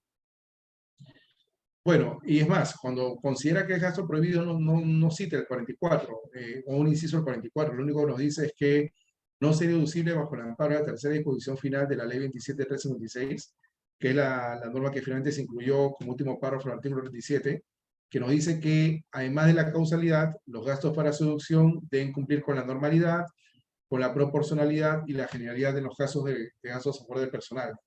Pero el caso es muy puntual, ¿no? Dice, en el mes de junio de 2017 la empresa ha cancelado 86.970 por concepto de indemnización por incumplimiento de contrato, ¿no? Y nos pone como base legal para que no se dé una deducción, una casación del año de 2013, bueno, es del año 2016, pero es un expediente que ingresó en 2013 al Poder Judicial, ¿no? Entonces uno lo lee, porque este caso también lo han repetido en el 2020, creo, y pareciera, ¿no? Que si yo tengo una penalidad que viene de un contrato, oye, no la puedo deducir porque SUNAT dice que es una adición, ¿no? Bueno, hay que ubicarse un poco en el contexto. En esa casación no se señaló que cualquier pago de indemnización sea un gasto no deducible, sino fue un caso puntual en el cual el problema había sido que se había arrendado, una empresa le había arrendado a otro una planta industrial, le había seguido la planta, había recibido por adelantado todo el precio, pero nunca le emitió los comprobantes de pago por ese arrendamiento, ¿no? Entonces, cuando la empresa le pidió los comprobantes, no se lo dieron, se fueron a un arbitraje, lo gana la empresa perjudicada y lo obligan a pagar a la empresa que había incumplido el contrato, pues $1,500,000, $1,500,000, ¿no? Entonces la empresa paga, ¿no? Bajo una responsabilidad identificada o verificada en el arbitraje, y lo que pasa después es que ese monto lo manda como gasto deducible, ¿no? Entonces cuando Sunat le fiscaliza, le dice, oye, ¿usted por qué ha mandado como gasto esto? Le dice, bueno, lo hemos hecho para mantenernos en el mercado, para proteger la fuente, y porque, bueno, es un incumplimiento que ya se sancionó mediante un arbitraje. Entonces Sunat lo que hace es repararle, no le permite la deducción, el caso llega a Sunat, vía reclamo, lo pierde la empresa, y en apelación lo gana, ¿no? Porque el tribunal dice, oiga, pero en este caso las únicas penalidades o sanciones que no son deducibles son las que impone el Estado, ¿no? Pues yo comentaba al inicio de la conferencia, por ejemplo, ¿no? Si a una empresa que por ahí ha afectado por derrame de petróleo y medio ambiente, y quiere mandar a gasto la sanción que le pone OEFA, no puede hacerlo, ¿no? Porque es una sanción que le impone el sector público nacional. Pero lo que el tribunal dice es que el árbitro no forma parte del sector público nacional y por lo tanto ese gasto sí podía ser deducible. El tema fue que Sunat demandó en sede judicial y en sede judicial reciben la razón, diciendo que si bien es cierto, estos gastos pues no han generado una deducción, el Estado sería cómplice de avalar la conducta de quien incumple un contrato para beneficiarse de un mayor gasto tributario, ¿no? Por eso, y también señala pues, ¿no? que la empresa no había demostrado qué tan causal era el desembolso, ¿no? No me ha desacreditado, le dice a la empresa, que cumpla con el principio de causalidad, o sea, que sea necesario para el mantenimiento de la fuente productora o para la generación de ingresos, ¿no? Entonces, al no haber acreditado la causalidad, lo que hace en este caso la administración, la Corte Suprema, ¿no? Es darle la razón a Fisco, y por eso en esa sentencia dijeron que la penalidad que se había acreditado que era mandato de cumpliendo por arbitraje no era deducible. Por eso decía que esta casación no habría que hacerla extensiva a todos los casos, porque hay casos en los cuales, bueno, simplemente porque les digo que digamos, la indemnización contractual sí sería un gasto deducible. Lo que pasa es que hay que recordar que las cláusulas contractuales están para cumplirse, pero también hay cláusulas que se tienen que indicar expresamente, porque si no se cumplen, simplemente el contrato no se firma, ¿no? O sea, si ni siquiera se consignan en el contrato esas cláusulas, el peligro que habría es que más adelante pues no habría manera como resarcir un incumplimiento, ¿no? Y ahora, si se da el incumplimiento por algún motivo y está pactado en el contrato y fue lo que condicionó al contrato, lo hace deducible porque forma parte de una obligación contractual, ¿no? De una bilateralidad de obligaciones, ¿no? Y es eso lo que finalmente se cuestiona, en este caso práctico es porque tampoco nos dice si hubo un incumplimiento voluntario, forzoso, o si obedeció una razón del caso fortuito o fuerza mayor, sino que estaría asumiendo que cualquier incumplimiento contractual genera un gasto, en este caso un gasto no deducible, ¿no? Bueno, ahí también tenemos, ¿no? El gasto deducible, tanto el criterio del Poder Judicial analizó un caso puntual específico, ¿no? Se originó en una indemnización por lado arbitral, siendo que en casación se concluyó que reconocer dicho gasto como deducible implicaba que el Estado avale el valerse de un incumplimiento para obtener un beneficio fiscal, cosa que en realidad no debía pasar, ¿no? Sin embargo, pues es un caso aislado. Bueno, les he puesto también un detalle más minucioso, en caso tengan alguna duda sobre las indemnizaciones contractuales. Queda claro que incluso el tribunal, en una jurisprudencia reciente, 2020, también ha señalado que es deducible, ¿no? Y les pongo lo siguiente, ¿no? Tiene que acreditarse necesariamente que forma parte de una obligación contractual, y también considerar que el 44 de la Ley de Renta, este artículo lo que prohíbe es la deducción de sanciones, ¿no? Impuestas por el sector público nacional. Pues yo comentaba, ¿no? Oiga, pero si el sector público nacional me ha sancionado, ¿yo cómo podría deducir gastos que están vinculados con esa sanción? O sea, no se puede, ¿no? Entonces, igual pasa en este caso. El que sanciona no es el Estado, sino es un incumplimiento que las partes deciden llevar a un arbitraje, es decir, una resolución de conflicto entre privados, y eso también avalaría la deducción del gasto. El Tribunal Fiscal en esta resolución, la 4238, la sala 10-2016, por ejemplo, analizó un reparo en el cual Sunat había acotado gastos de indemnización pagada a un proveedor, ¿no? El tribunal mantuvo el reparo porque la empresa no había presentado documentos que sustenten que había pagado, que había pactado el pago de dicha indemnización y que ésta cumpla con los requisitos previstos en el inciso del artículo 37 de la ley de renta. En consecuencia, si la empresa cuenta con la documentación que acredite que el pago proviene de una obligación contractual, pues queda claro que el gasto sí sería deducible. O sea, lo que habría que considerar entonces es que esté necesariamente esta cláusula de pago de la penalidad en un contrato, necesariamente tiene que estar ahí. Y segundo, que demostremos, ¿no?, que efectivamente yo me encontraba obligado a pagar la misma y en qué circunstancias se dio y cómo se incumplió el contrato a pesar de lo que ya las cláusulas prácticamente el contrato contenía. Entonces, básicamente sí, tendría que mostrar la causalidad, la vinculación del contrato con mi fuente productora de renta y que esto forma parte de una obligación entre privados y no frente al Estado. Bueno, de ahí algunos casos se repiten. Por ejemplo, en este caso de la deuda incobrable se repite, es muy similar. Lo único que hizo acá Sunat es cambiarle, como ha hecho 2019, 2020, 2021, el año y los montos, porque acá nos dice también que hay una deuda por 58.600, ¿no?, por una venta que se realizó en marzo de 2018 y ha vencido en junio de 2018. O sea, con lo cual a julio de 2018 ya tenemos una obligación vencida. También nos dice que la empresa ha cumplido con determinar la dificultad financiera del deudor.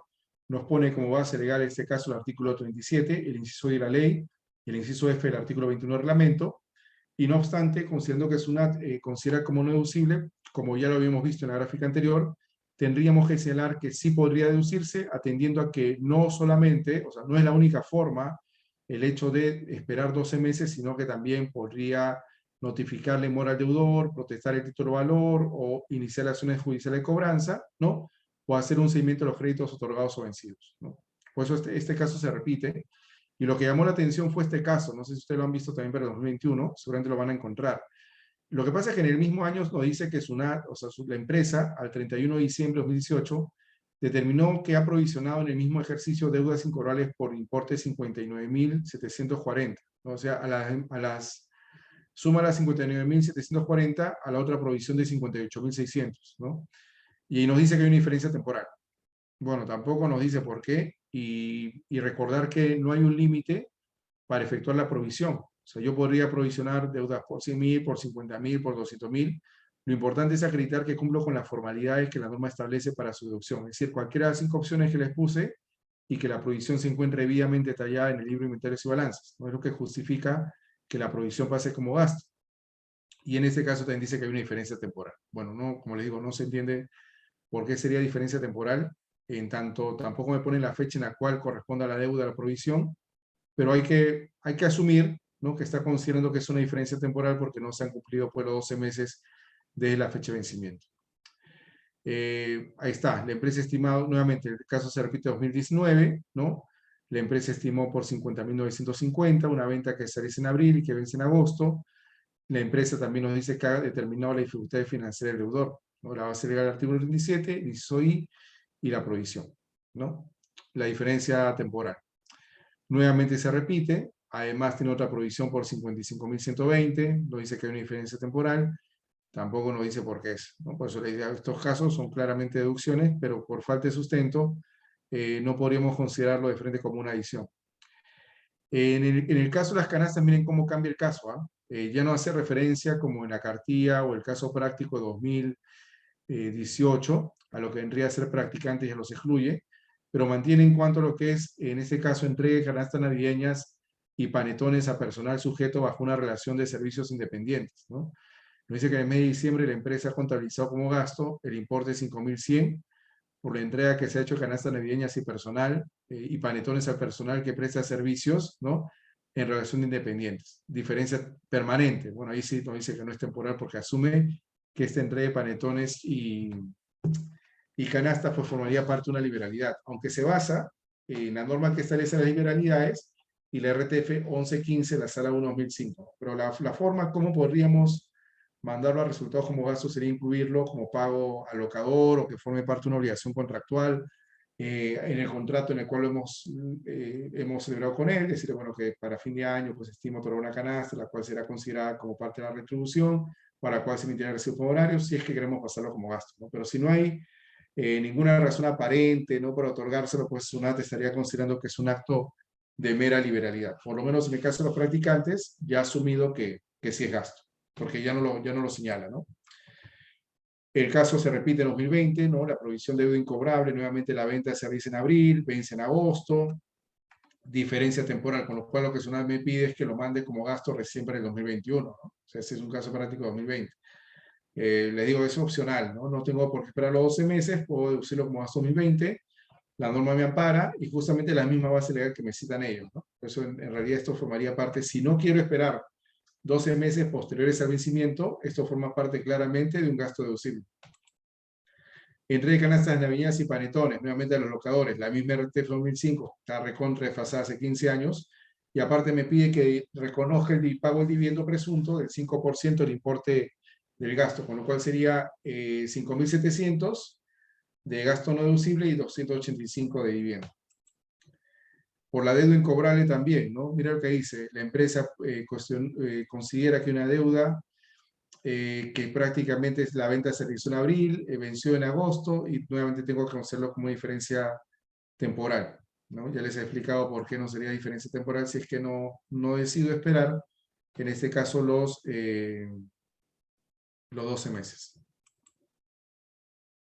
Ahí también tenemos la entrega de canastas navideñas y panetones a personal sujeto a servicios independientes, ¿no?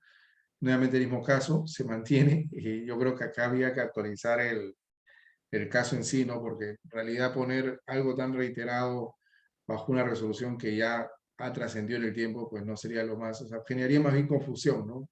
Adicionar algo que en realidad sí forma parte de un gasto deducible, ¿no? Pero importante también el sustento, ¿no? Porque si no forma parte de una mayor retribución, ahí sí no se podría deducir.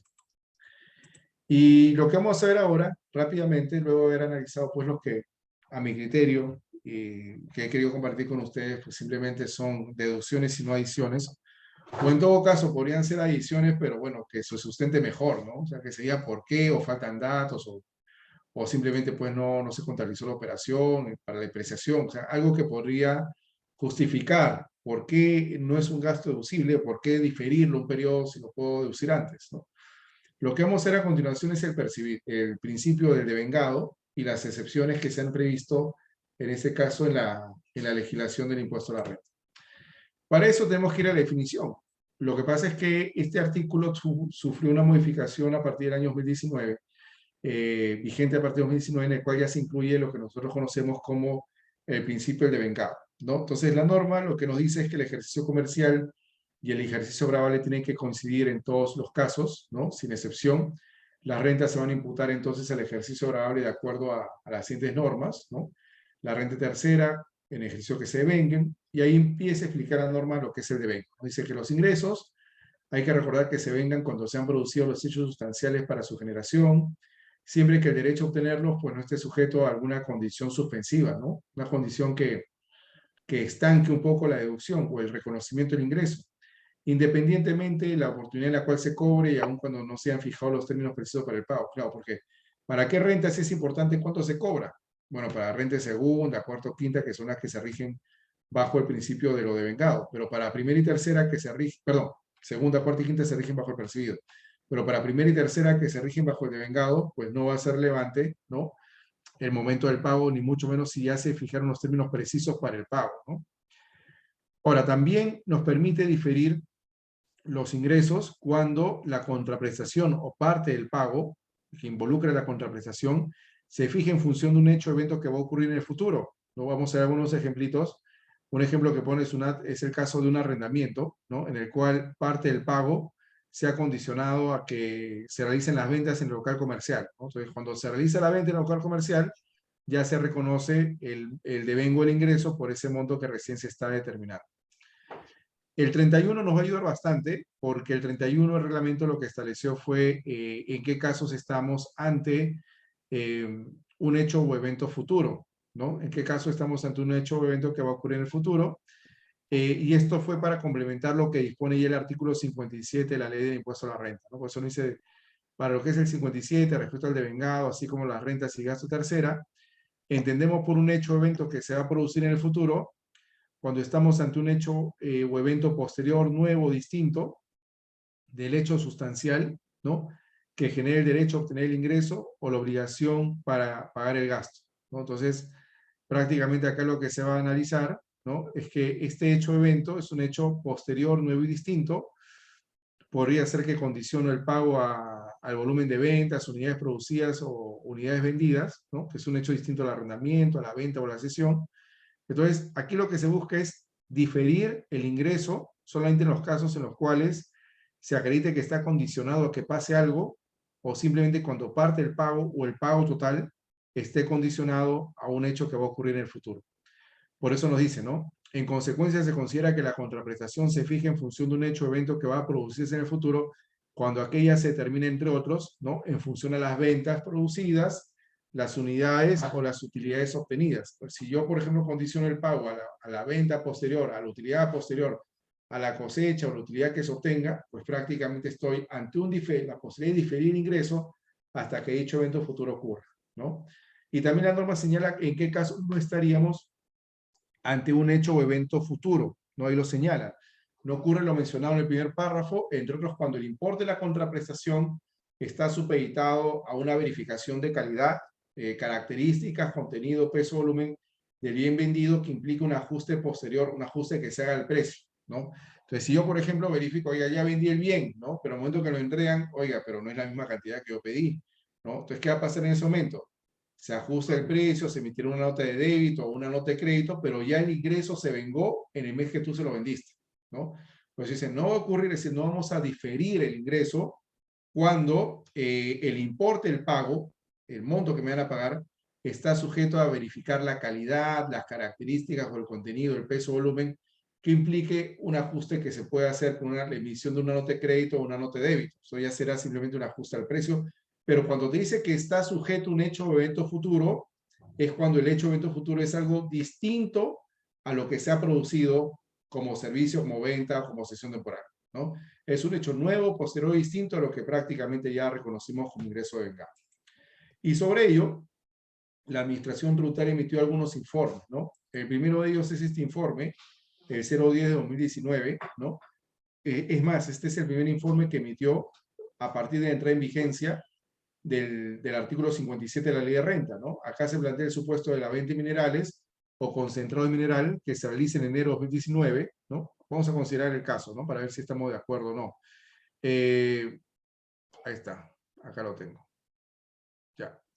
Se plantea el supuesto entonces de una venta de minerales o concentrados de mineral, ¿no?, realizada en el mes de enero de 2019, ¿no? O sea, la venta se realiza en enero de 2019, en la que la contraprestación pactada está sujeta a ajustes por la verificación de la cantidad, peso, contenido, ¿no? Por lo cual se emite una factura de venta, o sea, se emitió en enero, ¿no?, la cual será posteriormente modificada en un periodo distinto a través de una nota de crédito o una nota de débito según corresponda.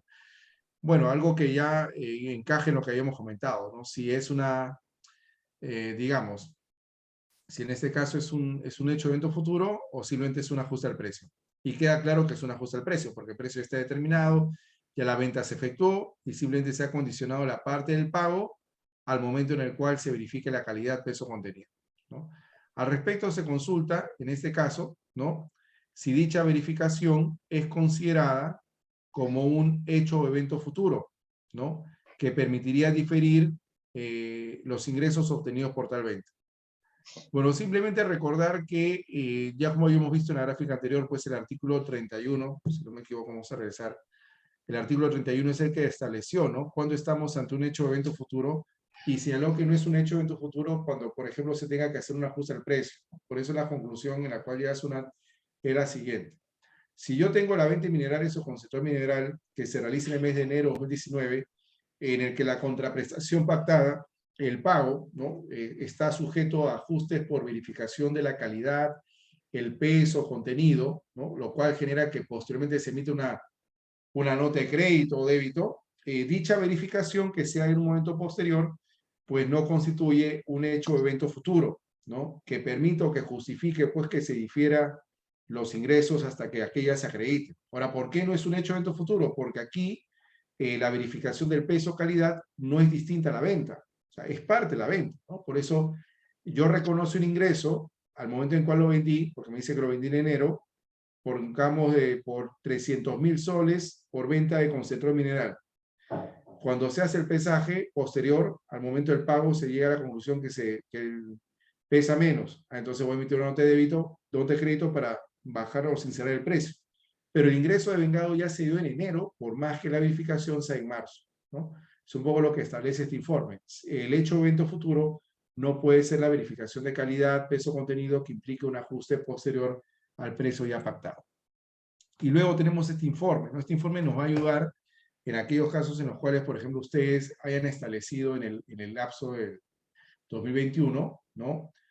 Arrendamientos con monto fijo y con monto variable, ¿no? Y es un caso que se presenta en este caso, valga la redundancia, ¿no? El informe 098-2020. ¿Cuál fue el supuesto que se plantea?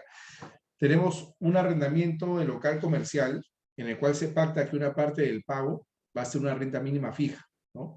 La cual vamos a calcular en función del metro cuadrado del área arrendada, y la otra parte va a ser variable, la cual se va a calcular en función de las ventas mensuales que genere el indicado local comercial, y que va a ser pagada solo si excede la contraprestación fija, ¿no? Y al respecto se hacen las siguientes consultas. Es decir, si yo, por ejemplo, pacto el arrendamiento, vamos a ponerle números al caso para que suene mejor, se note la casuística del caso, ¿no? Lo que nos dice es si yo tengo un arrendamiento por un monto de 10.000 y aparte he pactado que el inquilino, como va a utilizarlo de local comercial, ¿no? Si sus ventas superan el monto, perdón, 10.000, ¿no? 10.000 por arrendamiento. Si las ventas superan los 10.000, él me va a pagar un porcentaje por el exceso de comparar las ventas y el arrendamiento. Por ejemplo, si él vende por 25.000, ¿no? Me paga el 10% de la diferencia de los 25.000 menos los 10.000, que sería 1.500, ¿no? El 10% de 15.000. Perfecto. Entonces así será el contrato. Un monto fijo y un monto pactado según el volumen de ventas. Y se hacen las siguientes preguntas.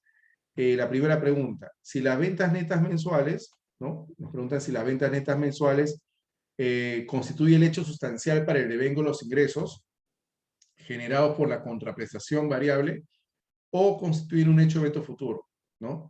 Bueno, queda claro que aquí las ventas netas mensuales no sería el hecho sustancial, porque el hecho sustancial, ¿cuál es? El arrendamiento, ¿no? Por eso preguntan, ¿este sería el hecho sustancial o sería el hecho o evento futuro? Bueno, como yo no sé cuánto voy a vender o si voy a vender, queda claro que sería el hecho o evento futuro, ¿no? La segunda pregunta dice, en caso de constituir un hecho o evento futuro, el devengo de la contraprestación variable se produce en el momento en que se produzcan las indicadas ventas, ¿no? O cuándo se produciría el devengo de esta contraprestación variable. Bueno, quedaría claro que el devengo de las ventas se produciría en el momento en el cual se venda, ¿no? Antes no se puede realizar porque hasta antes tenemos solamente el arrendamiento solo, ¿no? El monto fijo por arrendamiento, ¿no?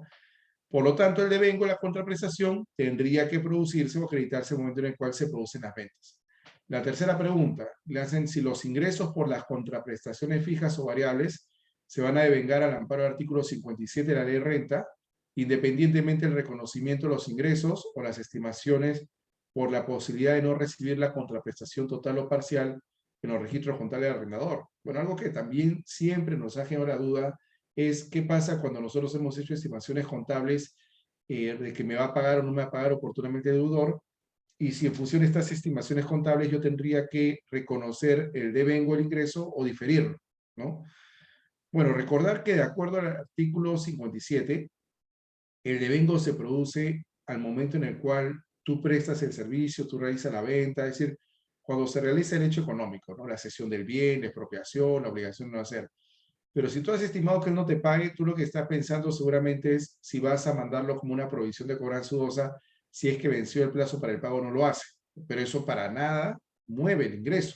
El ingreso ya está devengado al momento en el cual prácticamente se prestó el servicio, que en este caso sería el arrendamiento. Entonces vamos a ver las conclusiones a las cuales llegó Sunat en este informe para ayudar un poco a comprender, ¿no? Cuando estamos ante un hecho o evento que va a ocurrir en el futuro y que permite diferir, ¿no?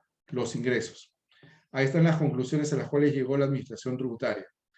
En el supuesto de arrendamiento de locales comerciales, dice, donde se pacta que una parte de la contraprestación se ahorra una renta mínima fija, la cual se va a calcular en función del metro cuadrado del área del local arrendado y la otra parte sea variable, la cual se va a calcular en función de las ventas mensuales que genera el indicador local comercial y que es pagada solo si excede la contraprestación fija, se llega a las siguientes conclusiones. Primero, las ventas netas mensuales del arrendatario constituyen un hecho o evento futuro a que se refiere el tercer párrafo, el inciso A del artículo 57 de la ley del impuesto a la renta. Bueno, ¿qué nos dice en este caso?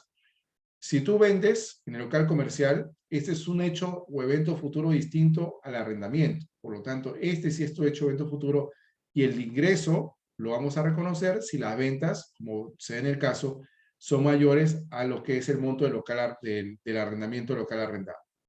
La segunda conclusión. La contraprestación variable por el arrendamiento, ¿no?, determinada en función a las ventas mensuales del arrendatario, se va a considerar devengada en el momento en que se produzcan las indicadas ventas. Es decir, cuando él venda, ¿no?, ya los bienes en el local arrendado, en ese momento recién se va a devengar esa renta variable. Tercera conclusión. El devengo del ingreso por las contraprestaciones fijas o variables se efectúa considerando en este caso, ¿no?, la definición jurídica de dicho concepto prevista en el artículo 57, ¿no? Es decir, el hecho económico, cuando se produce el hecho económico, es algo que hay una condición suspensiva o que la contraprestación se fije en función de un hecho o evento que va a ocurrir en el futuro, ¿no? El devengo lo vamos a reconocer al momento en el cual ya se haya devengado el ingreso, se haya producido el hecho económico, el hecho sustancial, independientemente del hecho que me pague o no, porque eso sería para el percibido, ¿no? Por eso dice, lo vamos a considerar de acuerdo al 57, sin considerar las estimaciones contables del arrendador, o sea, sin considerar que si yo he pactado o preveo, ¿no? He previsto que me va a pagar de acá a 5 meses, ¿no? Ya, pero eso es independiente. Tú igual devengas al momento en el cual se efectúa el hecho sustancial, el hecho económico, que es la cesión del bien, ¿no? Sin considerar las estimaciones contables sobre la posibilidad de no recibir la contraprestación total o parcial. O sea, eso es algo indistinto. Si te paga o no te paga, ya servirá, ¿no?, para lo que habíamos comentado en la provisión de cobranza dudosa como gasto. Ahí sí, para mandarlo como gasto, pero previamente tiene que haber sido reconocido como ingreso devengado. Vamos a ver la causalidad en los minutos que nos quedan, que no son muchos, ya me di cuenta que el tiempo se nos pasa rápido, pero quería ver la causalidad porque la causalidad es algo que permite el análisis de todos los gastos que forman parte pues, del cierre contable y tributario, ¿no? Lo que llamamos nosotros las deducciones, los gastos deducibles, atendiendo al cumplimiento de las formalidades y atendiendo básicamente al cumplimiento de este principio, la causalidad.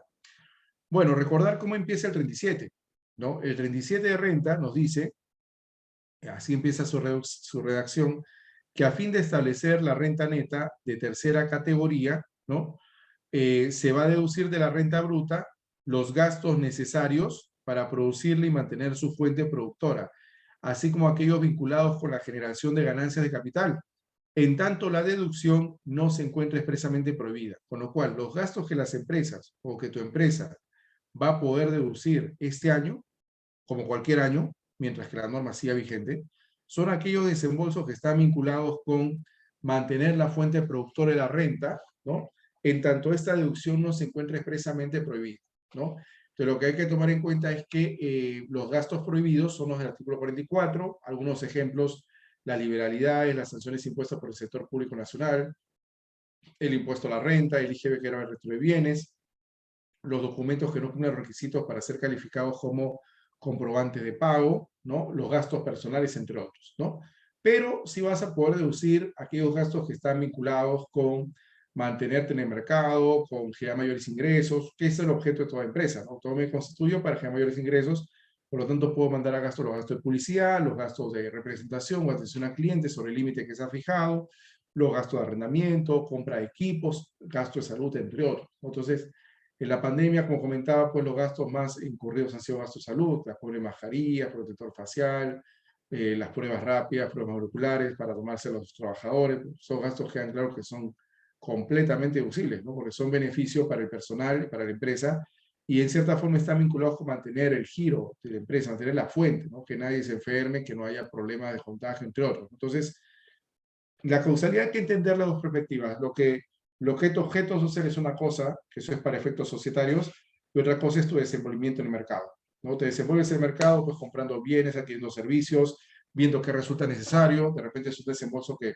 que bueno, lo vas a sentir los primeros meses que recién la empresa está operando, que está siendo conocida, pero después se convierte, como dice mucho, en una inversión, ¿no? Porque te genera un mayor ingreso a lo que pudo ser ese gasto, te es de utilidad. Entonces, en eso consiste la causalidad, en que nosotros verifiquemos qué tan necesario, qué tan razonable, qué tan proporcional pues resultan ciertos gastos. Y sobre esto, por ejemplo, esto lo ponemos aquí para que sea mejor, el Tribunal Fiscal ha emitido, perdón, ahí ha emitido una resolución en la cual ha dicho incluso que no es necesario que el gasto te genere pues un ingreso efectivo, ¿no? Sino que lo que se busca es que sea un ingreso por lo menos potencial, ¿no? O sea, que el desembolso esté asociado a que tú hayas querido obtener una mayor renta, una mayor ganancia. Por eso en este caso analizó dos reparos, uno que confirma y otro que revoca, ¿no? Por ejemplo, dejó sin efecto el reparo que se había hecho a la causalidad de gastos relacionados con gastos de viaje al exterior por servicio de arbitraje prestados por American Arbitration Association y los servicios legales brindados por estudios de abogados, ¿no? Todos ellos asociados al arbitraje solicitado por la recurrente, puesto que si bien los gastos en materia de reparo no han generado rentas grabadas, la deducción, en este caso un gasto, también procede en la medida que los mismos estén destinados pues a la obtención de una potencial renta grabada, como ha sucedido en este caso. Es decir, aquí lo importante, ¿no?, es que prácticamente el gasto tenga esa finalidad, ¿no?, de mejorar la posición en el mercado de la empresa, ¿no?, y a pesar que de repente el ingreso no sea obtenido en ese ejercicio, ¿no? Igual permite la deducción de los gastos por viajes al exterior y servicios legales que se habían devengado en el 2001, ¿no? Y se confirma en cuanto al devengo de servicio de arbitraje, puesto que corresponden a servicios, ¿no? Perdón, corresponden a gastos del 2004, porque estos gastos están condicionados, ¿no?, a lo que vendría a ser la emisión del laudo arbitral. Entonces, como el laudo arbitral no se había emitido en 2001, sino en 2004, es por eso que se justifica la deducción de 2004 y no 2001. Por eso en ese caso sí se mantiene el reparo, ¿no? Este es el típico caso, en este segundo punto, de un gasto sujeto a condición suspensiva.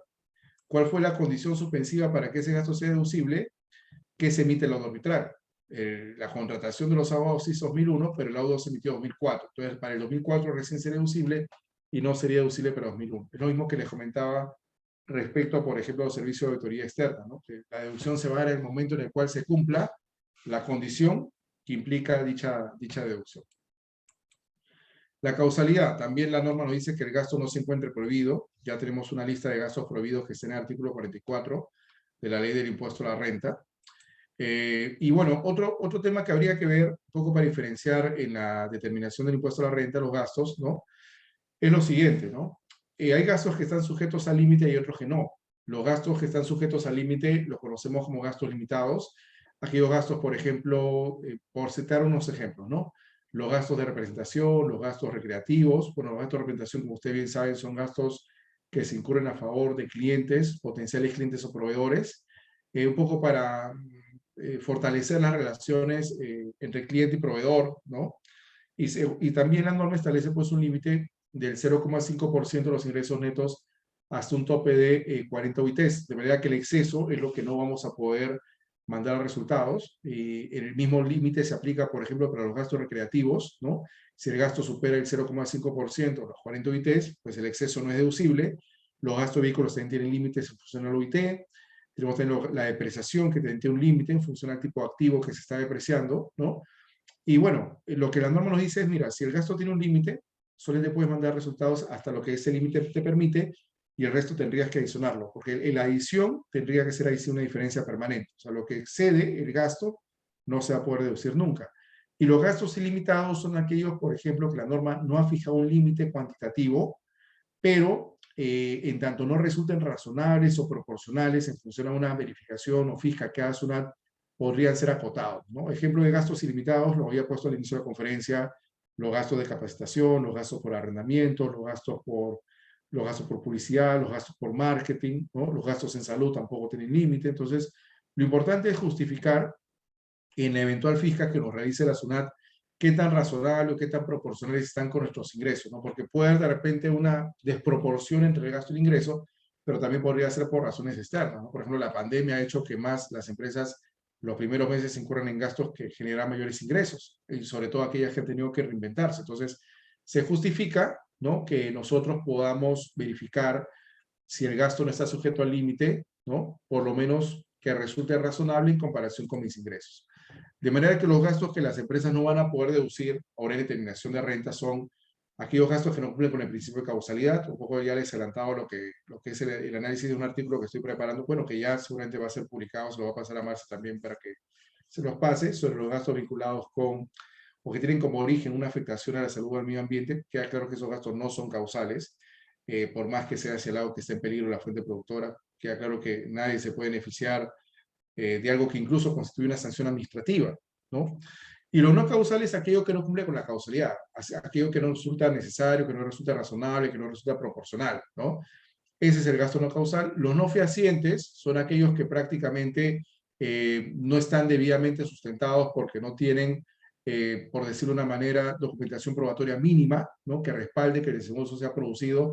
Y los gastos prohibidos son aquellos que van a encontrar ustedes expresamente en el artículo 44 de la ley de renta. Es decir, por citar algunos ejemplos, ¿no? Los gastos personales de sustento del contribuyente y sus familiares, los gastos que no están sustentados, por ejemplo, en documentos que cumplan los requisitos para ser calificados como comprobante de pago, los gastos que califiquen como donaciones o actos de liberalidad, distintos, ¿no? A lo que vendría a ser el tratamiento de obligaciones, perdón, a gastos vinculados con el mantenimiento o generación de la fuente productora de la renta, ¿no? Es decir, el gasto tiene que estar vinculado con o bien mantenerme en el mercado, o bien proteger a mi capital, mis activos, mi patrimonio, mis trabajadores o mis locadores, o bien vinculado con lo que es la generación de rentas grabadas, ¿no? Este es el gasto, lo que nosotros conocemos como gasto deducible, gasto vinculado a la generación de la renta. Y el gasto prohibido, como había señalado, aquellos que prácticamente la norma expresamente en esta lista taxativa impide su deducción, ¿no? En cuanto a la causalidad, recordar que hay que analizar si la causalidad está vinculada con el objeto social, puede que no lo esté, pero resulta razonable, por lo cual hablamos de una causalidad directa o indirecta. Recordar también que es importante tomar el modus operandi de la empresa, lo que resulta causal para un contribuyente de repente no lo es para otro, que realiza otro tipo de actividad económica, otro tipo, digamos, de giro empresarial, o otras circunstancias o condiciones en las cuales se está desenvolviendo en el mercado.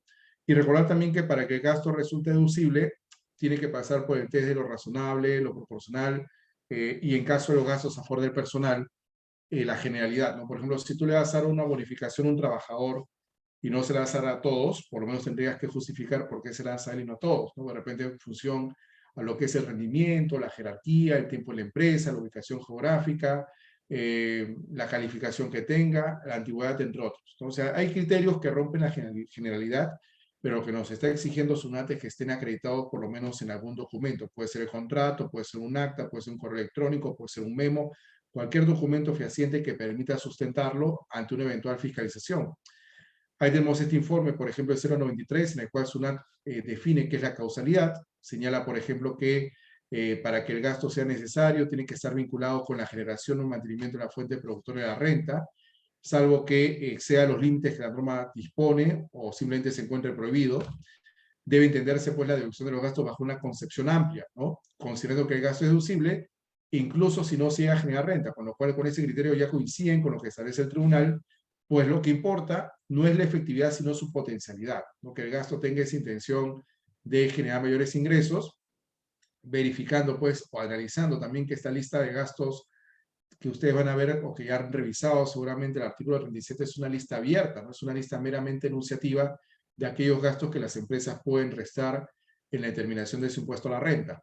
Sobre la causalidad, pues yo les había comentado que hay un párrafo, ¿no? Del artículo 37, que es el último párrafo, que dice que para determinar la renta o para determinar que el gasto sea necesario para producir y mantener la fuente, tiene que ser normal, tiene que ser razonable en comparación con los ingresos, y para los gastos a favor del personal tiene que cumplir con ese criterio que les he comentado de generalidad del gasto, ¿no? La generalidad siempre y cuando se refiere a desembolsos a favor de los trabajadores de la empresa.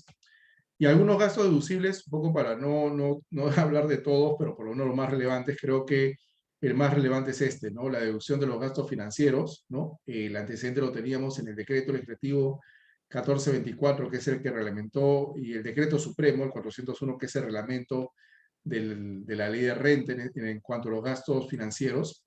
Y el artículo 37 nos dice lo siguiente, ¿no?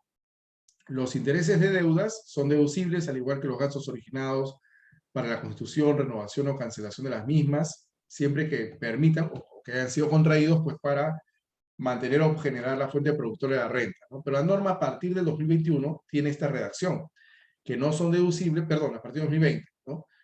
No son deducibles los intereses netos en la parte que excedan el 30% de la EBITDA del ejercicio anterior.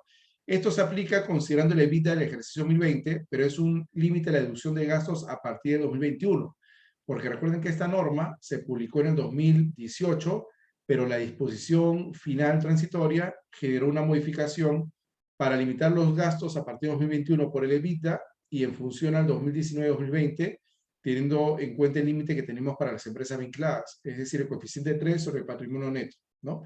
Entonces, ¿qué nos dice la norma? Mira, no puede deducir intereses netos en la parte que excede el 30% de la EBITDA del ejercicio anterior. ¿Qué se entiende entonces por interés neto? Por interés neto, según lo que establece el 1424, vamos a entender el monto de los gastos por intereses que excede el monto de los ingresos por intereses, ¿no? Computables para determinar la renta neta. Y el EBITDA vendría a ser la renta neta luego de efectuar la compensación de pérdidas, más los intereses netos, la depreciación y la amortización. Los intereses netos que no hubieran podido ser deducidos en el ejercicio anterior por exceder el límite antes señalado, o sea, el límite del 30% del EBITDA, podrán ser adicionados a aquellos correspondientes a los 4 ejercicios inmediatos siguientes, quedando sujetos al límite que disponga el reglamento, ¿no? También se establece que este límite no va a ser aplicable, por ejemplo, a empresas del sistema financiero, tampoco se aplica a contribuyentes cuyos ingresos netos en el ejercicio grabable sean menores o iguales a 2.500 UITs, tampoco a aquellos que realicen proyectos de infraestructura pública o aquellos intereses por el desarrollo de proyectos de infraestructura, tampoco es aplicable, ¿no? Intereses de endeudamiento provenientes de emisión de valores tampoco se aplica, en tanto se realicen por oferta pública, con valores nominativos, entre otros, ¿no? Otra regla que establece la norma es la siguiente, ¿no? En ese caso, tratándose de bancos, ingresos o empresas financieras, nos dice que deberá establecerse la proporción existente, ¿no?, entre los ingresos financieros grabados y los ingresos exonerados en afectos y deducir como gasto únicamente los cargos en la proporción antes referida. También nos dice que serán deducibles los intereses de fraccionamiento, lo cual se mantiene, pero ese reglamento es el que estableció algunas precisiones. Por ejemplo, ¿qué ha precisado el reglamento para la deducción de gastos por intereses o por financiamiento, ¿no?, que lo tenemos justamente en la ley ya en la ley y en el reglamento de la ley de impuesto a la renta? Bueno, primero hay que entender que el EBITDA termina siendo un indicador empleado para calcular el límite máximo por lo que es deducción de intereses. La deducción de intereses tiene como límite entonces que no debe ser del 30% del EBITDA, que habíamos comentado que es prácticamente la renta neta, con lo que es la amortización, la depreciación, ¿no? En caso exista pérdida, ¿no? ¿Qué pasa si existe pérdida? Se debe considerar cero ese resultado y agregar lo que es la depreciación, la amortización y los intereses netos, ¿no? Ahora, si existen intereses que han superado el límite del 30% acumulados por varios periodos, por varios ejercicios, lo primero que vamos a hacer es deducir los de mayor antigüedad, ¿no?, hasta que se cumple el plazo de los 4 años, ¿no? Por lo cual tenemos 4 años para poder compensar lo que vendría a ser el exceso de intereses que superen cada ejercicio el EBITDA tributario, ¿no? Y lo vamos a considerar los más antiguos, pero también considerando el límite y los intereses que se genere por ese periodo. Las empresas, por ejemplo, que inicien operaciones, van a considerar el EBITDA del año en el cual se han constituido como personas jurídicas, porque ellos no pueden ver el EBITDA pues, del año anterior, porque realizan operaciones a partir de este ejercicio, ¿no? Entonces, lo que ha hecho el reglamento, para mí, de las modificaciones que hemos tenido en renta, bueno, la que prohíbe los gastos vinculados con delitos tributarios como el cohecho, la que genera la renta neta presunta de no domiciliados por la venta de recursos biológicos sobre una presunción del 9%. Para mí la modificación más importante ha sido la del reglamento, porque el reglamento ha precisado cuáles son los límites aplicables para la deducción de gastos financieros, entendiendo que si la empresa tiene pérdida, simplemente se considera cero el resultado y se agrega la depreciación, amortización y intereses netos para el límite de EBITDA, considerando también los intereses acumulados, deduciéndolos de mayor antigüedad hasta que se cumpla pues el plazo de los 4 años, ¿no? Bueno, señores, agradecerles a todos ustedes su participación. La verdad que siempre el tiempo nos queda corto. Me hubiera gustado extenderme más, pero ya sería quedarnos hasta mañana. pero por lo menos hemos podido analizar los aspectos que seguramente son más relevantes, más frecuentes, ¿no? De una perspectiva tributaria, ¿no? Vinculados con lo que es los gastos, los ingresos, las operaciones no domiciliadas, también el tratamiento de las obligaciones, ¿no? Que tenemos frente a los terceros, operaciones con sujetos no domiciliados, ¿no? Simplemente los que están presentes y quieran el material, me escriben por favor mi correo, con mi nombre es simple, Miguel Carrillo, mi correo es carrillo.m@gmail.com, me escriben ahora y automáticamente les paso el material, ¿sí? Porque el material, bueno, he avanzado lo que he podido, pero es más extenso porque he detallado cada gasto de acuerdo a los límites que nos va a servir para el cierre, y eso creo que va a complementar lo que ustedes ya han avanzado, ¿no? Siempre es bueno tener otra mirada, otra perspectiva. Seguramente lo que yo le transmita con otro ponente lo pueden complementar, podemos tener opiniones divididas, pero lo más importante es que ustedes puedan aprovecharlo al máximo. Lo voy a poner en el chat para que lo tengan.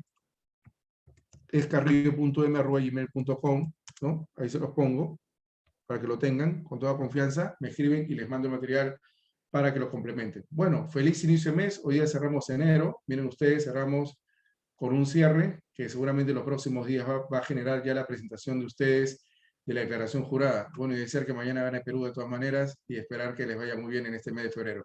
Cuídense mucho, nos vemos en una próxima oportunidad. Gracias Marce, gracias a todo el colegio, a todo el equipo del Colegio de Contadores Públicos de Lima. Espero verlos pronto. Muchas gracias. Gracias, doctor.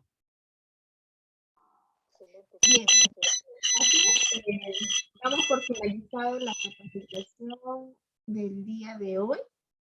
Y bueno, mañana también tenemos capacitación. Se ha publicado en redes del colegio, tanto en Instagram como en Facebook. Ustedes pueden revisar. Mañana tenemos procedimientos tributarios contenidos en el libro tercero del Código Tributario con el magíster John Mena Dávila, ¿sí? Entonces, registren su ficha de registro. Normalmente le estamos enviando a su correo. Y bueno, estamos tratando también de enviarles a su WhatsApp, pero a veces no nos alcanza el tiempo. Lo ideal sería que puedan revisar su correo, que ahí les está llegando el link de la sala. Bien, sobre el curso de cierre tributario contable 2021, vamos a realizar una capacitación de muchas más sesiones, más amplia.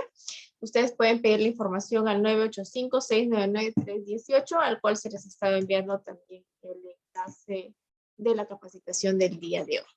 Bien, damos por finalizado, siendo ya las 10:05. Bien, muchas gracias, muy buenas noches. Hasta luego.